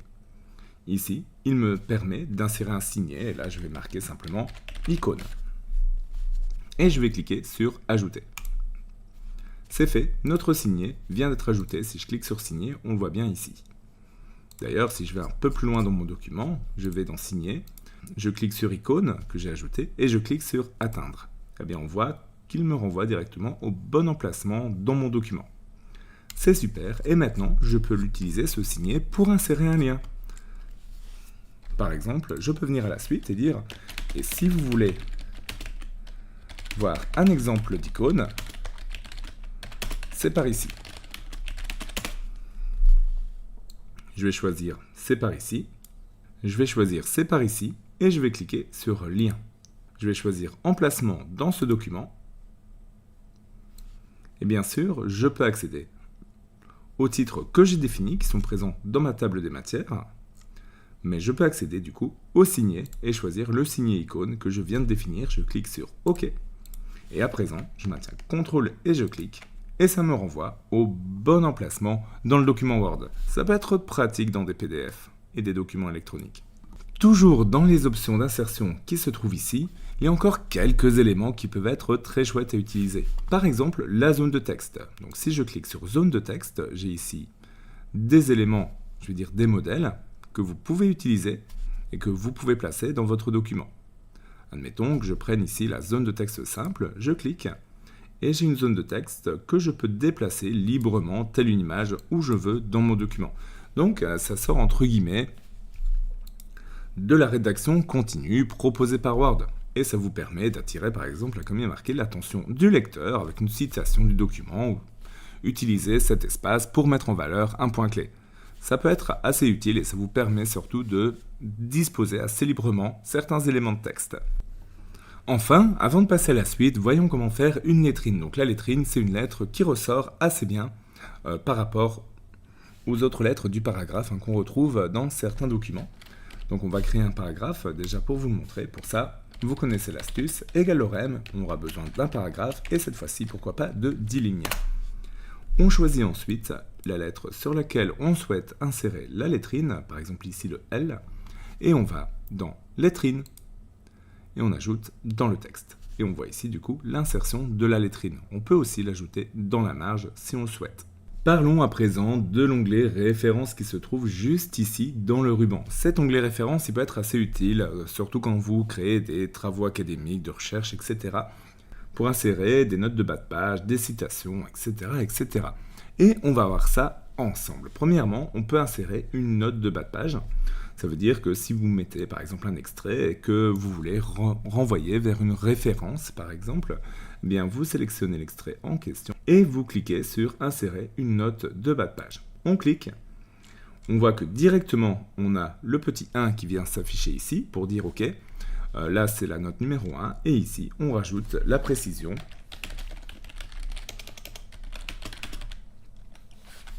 ou la citation, tout simplement. Voilà, ça peut aussi être utile pour ajouter les petites conditions supplémentaires, etc. Ce qui est intéressant, bien sûr, c'est que ça va numéroter automatiquement. C'est-à-dire que si je vais en ajouter une deuxième ici, j'insère une note de bas de page. Voilà, on va dire que c'est une nouvelle note. On ne va pas trop s'embêter sur ce coup-ci. On voit bien qu'on a la 1 et la 2. Mais si je viens maintenant en plein milieu, en rajouter une, ici, insérer une note de bas de page, eh bien on voit que la numérotation suit automatiquement. Je peux aussi ajouter des notes de fin. Alors c'est quoi les notes de fin? C'est des notes qui seront à la fin de votre document. Pour voir la différence, admettons que je vienne vraiment ici, plus haut dans mon document, et qu'ici, je souhaite intégrer une note de fin. Eh bien, je vais fonctionner de la même façon. Je sélectionne l'élément sur lequel je veux mettre ma note de fin. Je clique sur « Insérer une note de fin ». Et ici, vous voyez que ça ne me propulse directement non plus en bas de page, mais vraiment à la fin du document. Donc cette note se sera à la fin du document. Et bien sûr, si vous ajoutez des pages, eh bien cette note, elle ira toujours à la fin. Regardez ça, hop. Voilà, on est vraiment à la note de fin. Ça peut être assez utile en fonction du cas. Mais Word vous permet carrément de gérer votre bibliographie et de gérer vos citations, ce qui peut être très utile dans le cas par exemple d'un TFE ou d'un mémoire à l'université.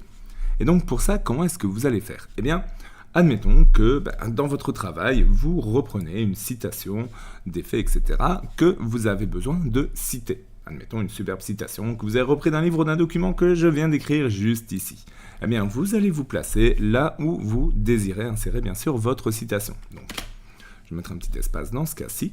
Et maintenant, je vais cliquer sur « Insérer une citation ». Je vais cliquer maintenant sur « Ajouter une nouvelle source » puisque je n'en ai pas encore de défini. Je choisis ensuite le type de source que je souhaite citer. Ici, admettons qu'on ait un livre. L'auteur, ça sera un super auteur, par exemple, ou alors, disons que ça soit moi, Bertrand Pointec. Et le titre du livre, ça sera quoi? Eh bien, admettons que ce soit un super livre. Admettons que j'écris un super livre et que l'année, ça soit 2024. Ok, super. Et au niveau de la ville, admettons que ça soit à Bruxelles et que c'est sorti dans une super maison d'édition. Ok, on est bon. Et on clique sur OK. On voit que du coup, ça a ajouté directement ma citation. On voit ici Bertrand Pointec en 2024. Donc, pourquoi s'afficher comme ça? Parce que c'est les normes APA qui le demandent. Donc, les normes APA, c'est une façon de citer, entre guillemets, vos documents. Vous pouvez d'ailleurs changer le style ici. Vous voyez que dans le ruban, vous avez la possibilité de passer sur différentes normes. Ça devrait être précisé dans les consignes du travail que vous devez réaliser. Mais si pas, vous pouvez choisir APA. C'est une des plus communes. Mais vous voyez que maintenant, l'intérêt, c'est qu'à chaque fois que j'ai envie de citer cet auteur, admettons ici Bertrand Pointec, je clique sur Insérer une citation, et maintenant, je retrouve la source qui est dispo ici. Hop. Et on est bon. Bien sûr, je peux ajouter d'autres auteurs. Donc là, je vais ajouter une nouvelle source. Je vais toujours ajouter un livre. Et je vais ajouter super auteur. Admettons. Le titre, ce sera un autre super bouquin, ou un autre super livre. L'année 2024, ou 2023, voilà, ça change un peu. La ville, ça sera Paris, pour changer un peu. Et la maison d'édition, ça sera Méga Édition. On clique sur OK, et on voit du coup que ça m'a ajouté la deuxième citation. Maintenant, je peux ajouter à chaque fois ces citations et donc c'est quand même très pratique. A noter que si je change le style, eh bien vous voyez qu'en fonction du style de citation, ça s'affiche pas pareil et que je peux juste changer le style comme ça facilement. Et donc ça, c'est pratique. Mais ce qui est encore plus pratique maintenant, c'est que je peux venir insérer la bibliographie automatiquement. Donc je vais à la suite et ici, vous voyez que j'ai bibliographie. Je clique et je n'ai qu'à choisir mon modèle de bibliographie ici pour l'insérer. Et vous voyez du coup ma bibliographie qui s'insère bien comme il faut. Et donc ça, c'est quand même une super fonctionnalité qui n'est pas toujours connue et donc c'est quand même important de bien la comprendre. Attention cependant, ça va fonctionner comme pour la table des matières. Admettons que j'ajoute rapidement un nouvel auteur ou une nouvelle source. J'ajoute une nouvelle source et ici, pour changer, je vais mettre un site web. On va dire que c'est toujours le mien, on ne va pas changer, Bertrand Pointec. Et je vais juste préciser du coup l'URL avec Bertrand Pointec. Et je clique OK. Eh bien, vous voyez que la bibliographie, elle ne se met pas à jour exactement comme pour la table des matières. Et pour ça, ce que je vais devoir faire du coup, c'est cliquer sur ma bibliographie et cliquer sur mettre à jour les citations et la bibliographie pour pouvoir mettre à jour justement cette biblio. Donc ça, c'est quand même important de bien le comprendre. Et en parlant de référence, ce que vous devez peut-être aussi ajouter dans votre document, c'est peut-être une table des illustrations. Et donc ici, admettons que je travaille sur quelques illustrations. Je vais prendre ici par exemple mon étoile. Eh bien, je la sélectionne Et ensuite, ce que je vais faire, toujours dans l'onglet Références, c'est cliquer sur Insérer une légende. Je clique. Et ici, il me propose de rentrer, du coup, le détail. Donc là, je vais mettre une super étoile. Et je clique sur OK. Vous voyez que du coup, on a la légende qui apparaît. Et encore une fois d'ailleurs, vous pouvez la mettre en forme dans le format de la forme qui est juste ici. Mais ce qui est intéressant surtout, on va le montrer quand vous légendez comme ça plusieurs illustrations. Donc je reviens ici sur la deuxième, et là, insertion, et là, référence, insérer une légende. Là, je vais mettre un super schéma maintenant. Je clique sur OK. Et j'ai à présent ma légende qui apparaît ici. Maintenant, je vais pouvoir compléter les références avec une table des illustrations. Donc, je clique à l'espace où je souhaite l'insérer et je vais maintenant sur Insérer une table des illustrations. Je valide avec OK. Et vous voyez à présent que je peux avoir une table des matières de toutes les illustrations présentes dans mon document. Et donc ça, c'est pas mal utile parce que ça sera demandé dans pas mal de travaux et donc autant savoir comment le faire. Notez que là aussi, si vous ajoutez des illustrations et des légendes entre-temps, eh bien, vous devrez revenir sur votre table des illustrations ici, donc là j'ai cliqué dessus, et cliquer sur Mettre à jour la table pour pouvoir la mettre à jour, comme pour les tables des matières et comme pour les bibliographies. Ok, maintenant que vous savez bien référencer votre document, on va parler des documents multisections qui sont une fonctionnalité très puissante dans Word et pourtant assez sous-exploitée. On va commencer par les simples sauts de page. C'est quoi un saut de page ? Eh bien, c'est une fonctionnalité assez utile puisque, par exemple, admettons ici, j'ai envie de mettre ma bibliographie sur une nouvelle page. Si on ne connaît pas les sauts de page, on va appuyer plein de fois sur Enter pour mettre ça à la page suivante. Bon, ça marche, mais ça a plusieurs inconvénients. Le premier, c'est que si je rajoute un peu de texte ici, voilà, ou quelques Enter, je vais venir décaler ce qu'il y a en dessous. Et donc ça, c'est assez embêtant. Et donc, ce n'est pas ce qu'il faut faire, bien évidemment. On va revenir en arrière et le faire correctement. On va aller dans Mise en page et cette fois-ci, on va aller dans Saut de page. Et ici, ça contient vraiment des options très intéressantes. On va commencer par insérer un saut de page. Donc, saut de page, page. Ici, ce que ça fait, c'est que ça m'a ajouté un saut de page. Un saut de page qui va être maintenu. Ça veut dire que si je viens ici ajouter du texte, égal Lorraine, par exemple, on va ajouter 10 paragraphes de 5 lignes, eh bien, on a beau ajouter ce qu'on veut, ça gardera toujours un saut de page et ça sera donc toujours sur une nouvelle page. Donc, c'est quand même super utile par rapport à ce qu'on aurait pu faire précédemment. D'ailleurs, si on va dans Accueil et qu'on affiche maintenant les symboles cachés, eh bien, ce qu'on voit, du coup, c'est que là, on a inséré un saut de page. Et donc, directement, Word sait qu'après ça, il doit créer une nouvelle page. Donc ici, même si j'ai un paragraphe en plus, vous voyez, je l'enlève. Il n'y a toujours aucun souci. C'est toujours ce symbole-ci, saut de page, qui me dit, OK, là, tu ne crées pas un nouveau paragraphe, mais tu vas direct à la page suivante. Ce qui fait que si j'ajoute un peu de texte, bah voilà, il n'y a pas de souci, le saut de page, il vient juste un peu plus en bas. Et on est toujours ici, à la page suivante. Donc ça, c'est la mécanique du saut de page, et ça peut être très utile. Mais laissez-moi vous en montrer une autre. Et cette mécanique, c'est le saut de section. Donc pour ça, je vais toujours aller dans Mise en page, et cette fois-ci, plutôt que d'intégrer un saut de page, je vais ajouter un saut de section. Et je vais lui demander un saut de section à la page suivante. A priori, ça m'a ajouté une nouvelle page. Mais ce qu'il faut savoir, c'est que maintenant, pour Word, c'est une section différente. D'ailleurs, on le voit ici. Si je vais dans Accueil, que j'affiche toujours les caractères cachés, eh bien, je vois que là, on est sur un saut de section à la page suivante. C'est-à-dire qu'ici, on est sur une section différente. Cette page-ci, elle sera traitée à certains aspects différemment que les autres. Je vous montre un exemple. je vais maintenant aller dans mise en page. Et cette fois-ci, je dis OK. Je veux que l'orientation, elle soit en paysage. Eh bien, on voit du coup qu'il n'a pas mis en paysage la section précédente et qu'ici, il a mis en paysage à partir de cette nouvelle section. Et donc, je peux mettre une seule page ou plusieurs pages au format paysage dans un document en gardant le reste en portrait. Mais vous allez me dire, OK, mais les pages suivantes, elles sont en format paysage. Encore une fois. Et donc, comment est-ce que je vais faire? Eh bien, encore une fois, je vais venir faire un nouveau saut de section. Donc, je vais page suivante, hop.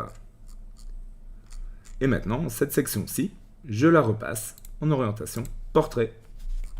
Et vous voyez du coup que là, j'ai des pages en portrait. Ici, j'ai ma page en paysage pour cette section. Et ici, j'ai de nouveau mes pages en portrait. Donc, c'est ça, la puissance du saut de section. En fait, mes options de mise en page, je vais pouvoir les gérer différemment pour ma section. Donc admettons que je mette un petit peu de texte ici. Voilà. Ce qui est intéressant à comprendre à ce moment-ci, c'est que je vais venir par exemple pouvoir mettre une mise en page aussi en colonne. Voilà, là j'ai mis en 3 colonnes. Ça c'est appliqué uniquement sur ma section. Et on voit que le reste, par contre, c'est bien toujours affiché comme avant. Et donc, vous comprenez l'utilité des sections dans votre document. Ça va être de pouvoir appliquer certaines mises en forme uniquement sur la section en cours. Et donc, de ne pas avoir une mise en forme qui soit uniforme, on va dire, par rapport à tout votre document. Non, on peut mettre certaines pages du coup en paysage, certaines pages en portrait. Il suffit de créer des sections pour ça. Je vous ai dit également qu'on pouvait créer des pieds de page différents ou des entêtes différentes pour certaines pages uniquement. Eh bien, là aussi, c'est cette mécanique de section qui rentre en jeu. Je vais pouvoir venir ici, par exemple, double-cliquer, et on voit que j'ai cette option, en fait, par défaut dans tête et pied de page qui est liée au précédent.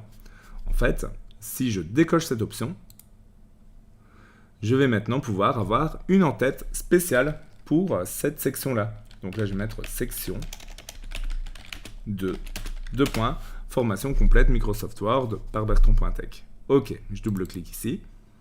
Là, on voit que j'ai bien ici une en-tête différente. Et si je reviens ici, là, l'en-tête n'est pas la même. D'ailleurs, si je prête attention, on voit bien que il me met que c'est l'en-tête de page paire, vu qu'on a aussi demandé des en-têtes différentes en fonction de si la page est paire ou impaire, mais de la section 2. Et donc ici, ça nous permet aussi de nous y retrouver dans nos sections. Si on descend, là on voit qu'on est sur la section 3, et si on monte, là on voit qu'on est sur la section 1. Et donc voilà, c'est une option qui est assez puissante, et que je tenais vraiment à vous montrer, car ça vous ouvre pas mal de possibilités, et c'est souvent une question qu'on peut se poser sur Word. Passons maintenant au publipostage qui est une fonction très puissante de Word. Une fonction qui vous permet d'écrire un document type, une lettre par exemple, et de l'envoyer à différentes personnes ou de l'imprimer plusieurs fois en changeant des informations comme le nom, le prénom, l'adresse, etc. Ça vous permet d'imprimer des enveloppes, ça vous permet d'imprimer tout un tas de choses en réalité et c'est très puissant. Pour ça, j'ai ouvert un nouveau document, comme ça sera plus simple. Et ce qu'on va faire, c'est écrire une petite lettre. Ici, on va faire un truc très simple, on va marquer « J'espère que cette formation complète sur Word vous plaît. » Et si c'est le cas, n'hésitez pas à me le dire dans les commentaires. Ok, vous l'aurez compris, je profite un peu de la formation pour passer des messages subliminaux. Et en fait, ça, j'ai envie de le dire à plein de gens. Donc, j'ai envie de le dire à Tony, j'ai envie de le dire à Bertrand, j'ai envie de le dire à plein de gens. Et donc, du coup, pour ça, je vais créer un publipostage. Donc, rendez-vous dans l'onglet publipostage. Ce que je vais faire maintenant, c'est créer une nouvelle liste de contacts. Donc, je vais aller dans Sélection des destinataires et je vais cliquer sur Entrer une nouvelle liste. Ici, vous voyez que Word vous propose un carnet d'adresses que vous pouvez compléter. Donc moi, je vais marquer des prénoms, Tony par exemple, puis je vais faire Nouvelle entrée. Ici, je vais marquer Bertrand. Je vais créer une nouvelle entrée et je vais marquer un autre prénom au choix. Bref, vous l'aurez compris. Et je crée ça pour autant de personnes à qui je souhaite envoyer le courrier. Admettons Jo. Je pourrais aussi rentrer d'autres informations, comme la ville, le code postal, etc. Bref, tout ce que je veux. Et si j'ai besoin de colonnes sur mesure, je clique sur « Personnaliser les colonnes ». Et je peux du coup ajouter des champs ici. Donc là, je pourrais ajouter un champ comme « À partager » pour savoir s'il a partagé la vidéo. Et je clique sur « OK » ici. Et là, à partager, je vais marquer oui. Oui. Et non. Je clique sur OK à présent. Word me demande ensuite d'enregistrer cette liste d'adresses. Donc là, je vais le mettre sur le bureau. Et je vais l'appeler ma liste d'adresses. Et je clique sur enregistrer. Je peux ensuite choisir un champ de fusion. Donc je vais cliquer sur insérer un champ de fusion. Et cette fois-ci, je vais cliquer sur prénom. Et c'est ce champ de fusion qui sera remplacé du coup par les prénoms quand je créerai mon Publipostage. Vous comprenez le concept? D'ailleurs, pour les identifier facilement, je peux cliquer sur champ de fusion en surbrillance. Le changement, c'est que ça me met maintenant en évidence les champs de fusion qui sont utilisés. Maintenant, si je clique sur Aperçu des résultats, vous voyez que ça a changé le champ prénom par le prénom. Et j'ai à présent ici des contrôles qui me permettent de naviguer dans les différents courriers qui seront générés. Vous voyez, Tony, Bertrand et Jo. Donc voilà un peu le fonctionnement du Publipostage. Mais avant de terminer ça, on va aller encore un peu plus loin. Parlons à présent des règles. Ça, c'est un mécanisme très puissant dans les Publipostages. Et vous allez comprendre pourquoi. On a ajouté un champ dans les données. Je vais aller dans Règles. Et ces règles vont vous permettre de définir, par exemple, des conditions. Donc je vais choisir si, alors sinon. Et ici, je peux dire que, par exemple, si à partager est égal à oui, je peux mettre merci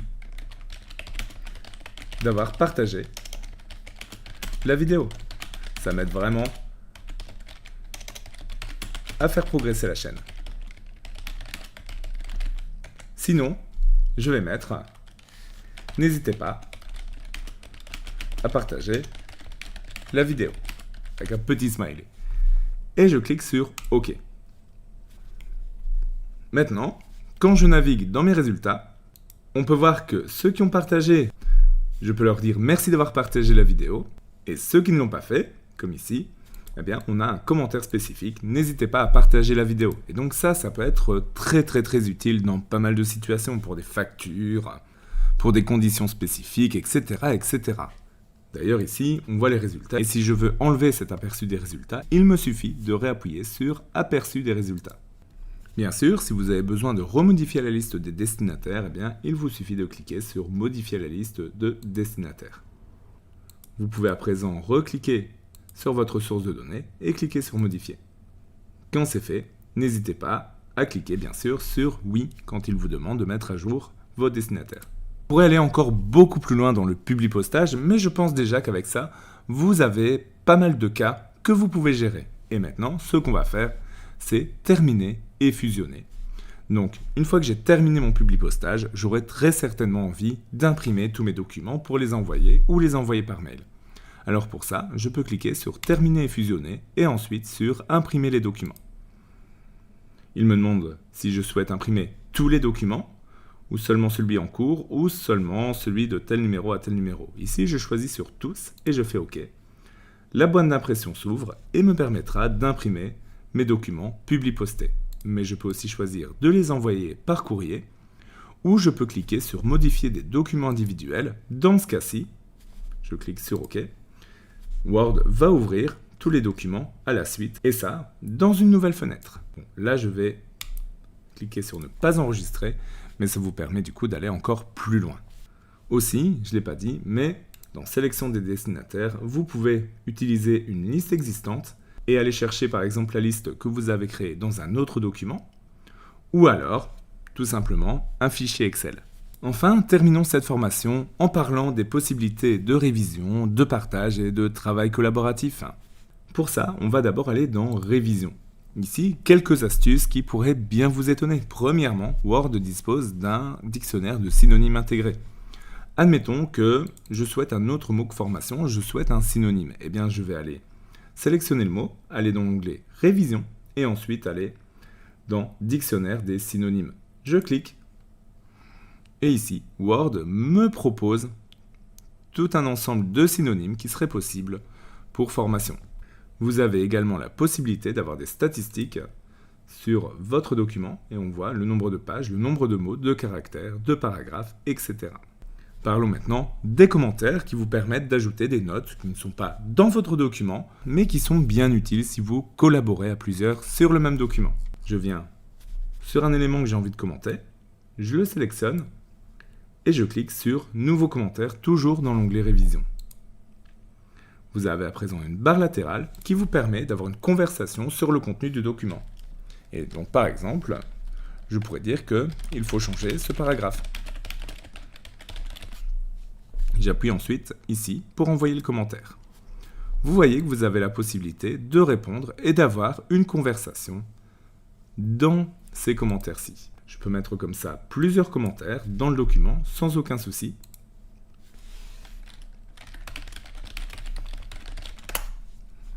Et si je veux afficher ou non ces commentaires, eh bien je clique simplement sur le bouton « Afficher les commentaires ». Je peux aussi voir qu'un commentaire a été ajouté à ce logo et cliquer dessus pour les réafficher. Et je peux naviguer, grâce au bouton précédent et suivant, entre les différents commentaires présents dans un document. Et enfin, je peux simplement venir les supprimer. Ce que je peux aussi faire directement ici. Donc si vous voulez travailler à plusieurs sur le même document, c'est possible. Il suffit de vous rendre dans Fichier et ensuite d'aller dans Partager. Ici, vous avez ensuite la possibilité d'enregistrer votre fichier dans le cloud avec votre licence Office et ensuite vous pourrez donner un lien de modification à d'autres personnes et donc travailler en simultané sur le document, ce qui rend les commentaires encore plus puissants. Enfin, si vous envoyez une version finale de votre document qui devrait être consultée par d'autres personnes, etc., mais plus modifiée, je vous conseille de le faire en PDF, qui est un format de fichier qui, entre guillemets, résiste aux modifications. C'est-à-dire qu'avec un fichier Word, en fonction de la version, des polices, etc., peut-être que votre document ne s'affichera pas pareil partout. Ce n'est pas le cas avec un PDF. Pour ça, Fichier, Exporter, choisissez ensuite Créer un document PDF XPS. Cliquez ensuite sur le bouton Créer PDF et enregistrez-le à l'endroit que vous souhaitez. C'est ce fichier-là que je vous conseille de partager. Le fichier Word, c'est entre guillemets un fichier master, un fichier éditable, mais pour le partage, c'est nettement mieux d'utiliser du PDF. Enfin, regardez ici en haut, dans votre interface de Word. Vous voyez que par défaut, Word est ouvert en modification. Donc c'est le comportement par défaut de Word. Mais admettons que je reçoive le document de quelqu'un. Pour le corriger, eh bien, je peux passer en mode révision. Ce mode révision va fonctionner un peu comme Word, sauf que maintenant, admettons que je vienne travailler un peu ici, et que j'ajoute une ligne ici. Vous voyez que ça s'ajoute différemment, et pourtant, ce n'est pas une écriture différente. Je vais venir ici, et là, je peux venir ici maintenant, un peu plus loin, et apporter une autre modification. Je vais dire que là, par exemple, j'ajoute un peu de texte pour décrire. Voilà, point. Eh bien, qu'est-ce que j'ai fait? En fait, je suis en mode révision. Ça veut dire que la personne, quand on est en modification, peut maintenant voir les modifications que j'ai apportées sur ce document et venir y travailler. Donc maintenant, toujours dans Révision, vous voyez que j'ai ces petits logos-là qui me permettent de passer entre les différentes révisions que j'ai faites. Révision suivante, révision précédente. Bon, ici, j'en ai que 2. Mais donc, du coup, je me dis, ok, mon ami, mon collègue, mon professeur, etc., elle a travaillé sur le document. À moi de voir maintenant si j'accepte ou si je réfute ces modifications. Donc là, c'est pour ça que vous avez ce bouton « Accepter » ou ce bouton « Refuser ». Donc là, je me dis, ok, il a ajouté une ligne ici, c'est bien. Voilà, d'ailleurs, on voit, si je passe dessus, que j'ai ajouté une ligne. Je dis OK, j'accepte. Voilà, et donc si je reviens, c'est maintenant une ligne parfaitement classique. Je vais à la révision suivante, et ici, je me dis, non, ça au final, c'est pas nécessaire. Je vais refuser. Et maintenant, on supprime cette ligne-là, et on revient à la situation de départ. Maintenant, Word me dit que mon document contient maintenant aucune marque de révision. Donc je clique sur OK. Eh bien, c'est ça, ce mécanisme de révision. Et c'est plutôt utile de travailler comme ça. Et ça m'évite, par exemple, d'apporter des modifications, de les mettre en rouge, surlignées pour que la personne le voit. Non, là, c'est, entre guillemets, prévu pour. Et c'est très pratique quand on est à plusieurs sur un document. Vraiment, utilisez cette fonction. Elle est super pratique. D'ailleurs, vous avez remarqué qu'il y a un dernier mode, qui est le mode affichage. Là, ça me permet seulement de pouvoir lire mon document, mais de ne pas le modifier. Donc ça m'évite de faire des erreurs simplement si je le consulte. C'est plutôt pratique. Donc je reviens en modification. Mais comme ça, vous connaissez vraiment l'importance de ce mode révision, surtout utilisez-le. Et voilà, c'est déjà tout pour aujourd'hui. J'espère que vous avez apprécié cette formation sur Microsoft Word. Si c'est le cas, dites-le moi dans les commentaires. N'hésitez pas non plus à liker la vidéo, ça encourage toujours. Partagez-la, faites-la découvrir à vos amis, peut-être à ceux qui galèrent un petit peu sur Microsoft Word. Merci en tout cas de m'avoir suivi et nous on se retrouve très bientôt d'ici là. À la prochaine.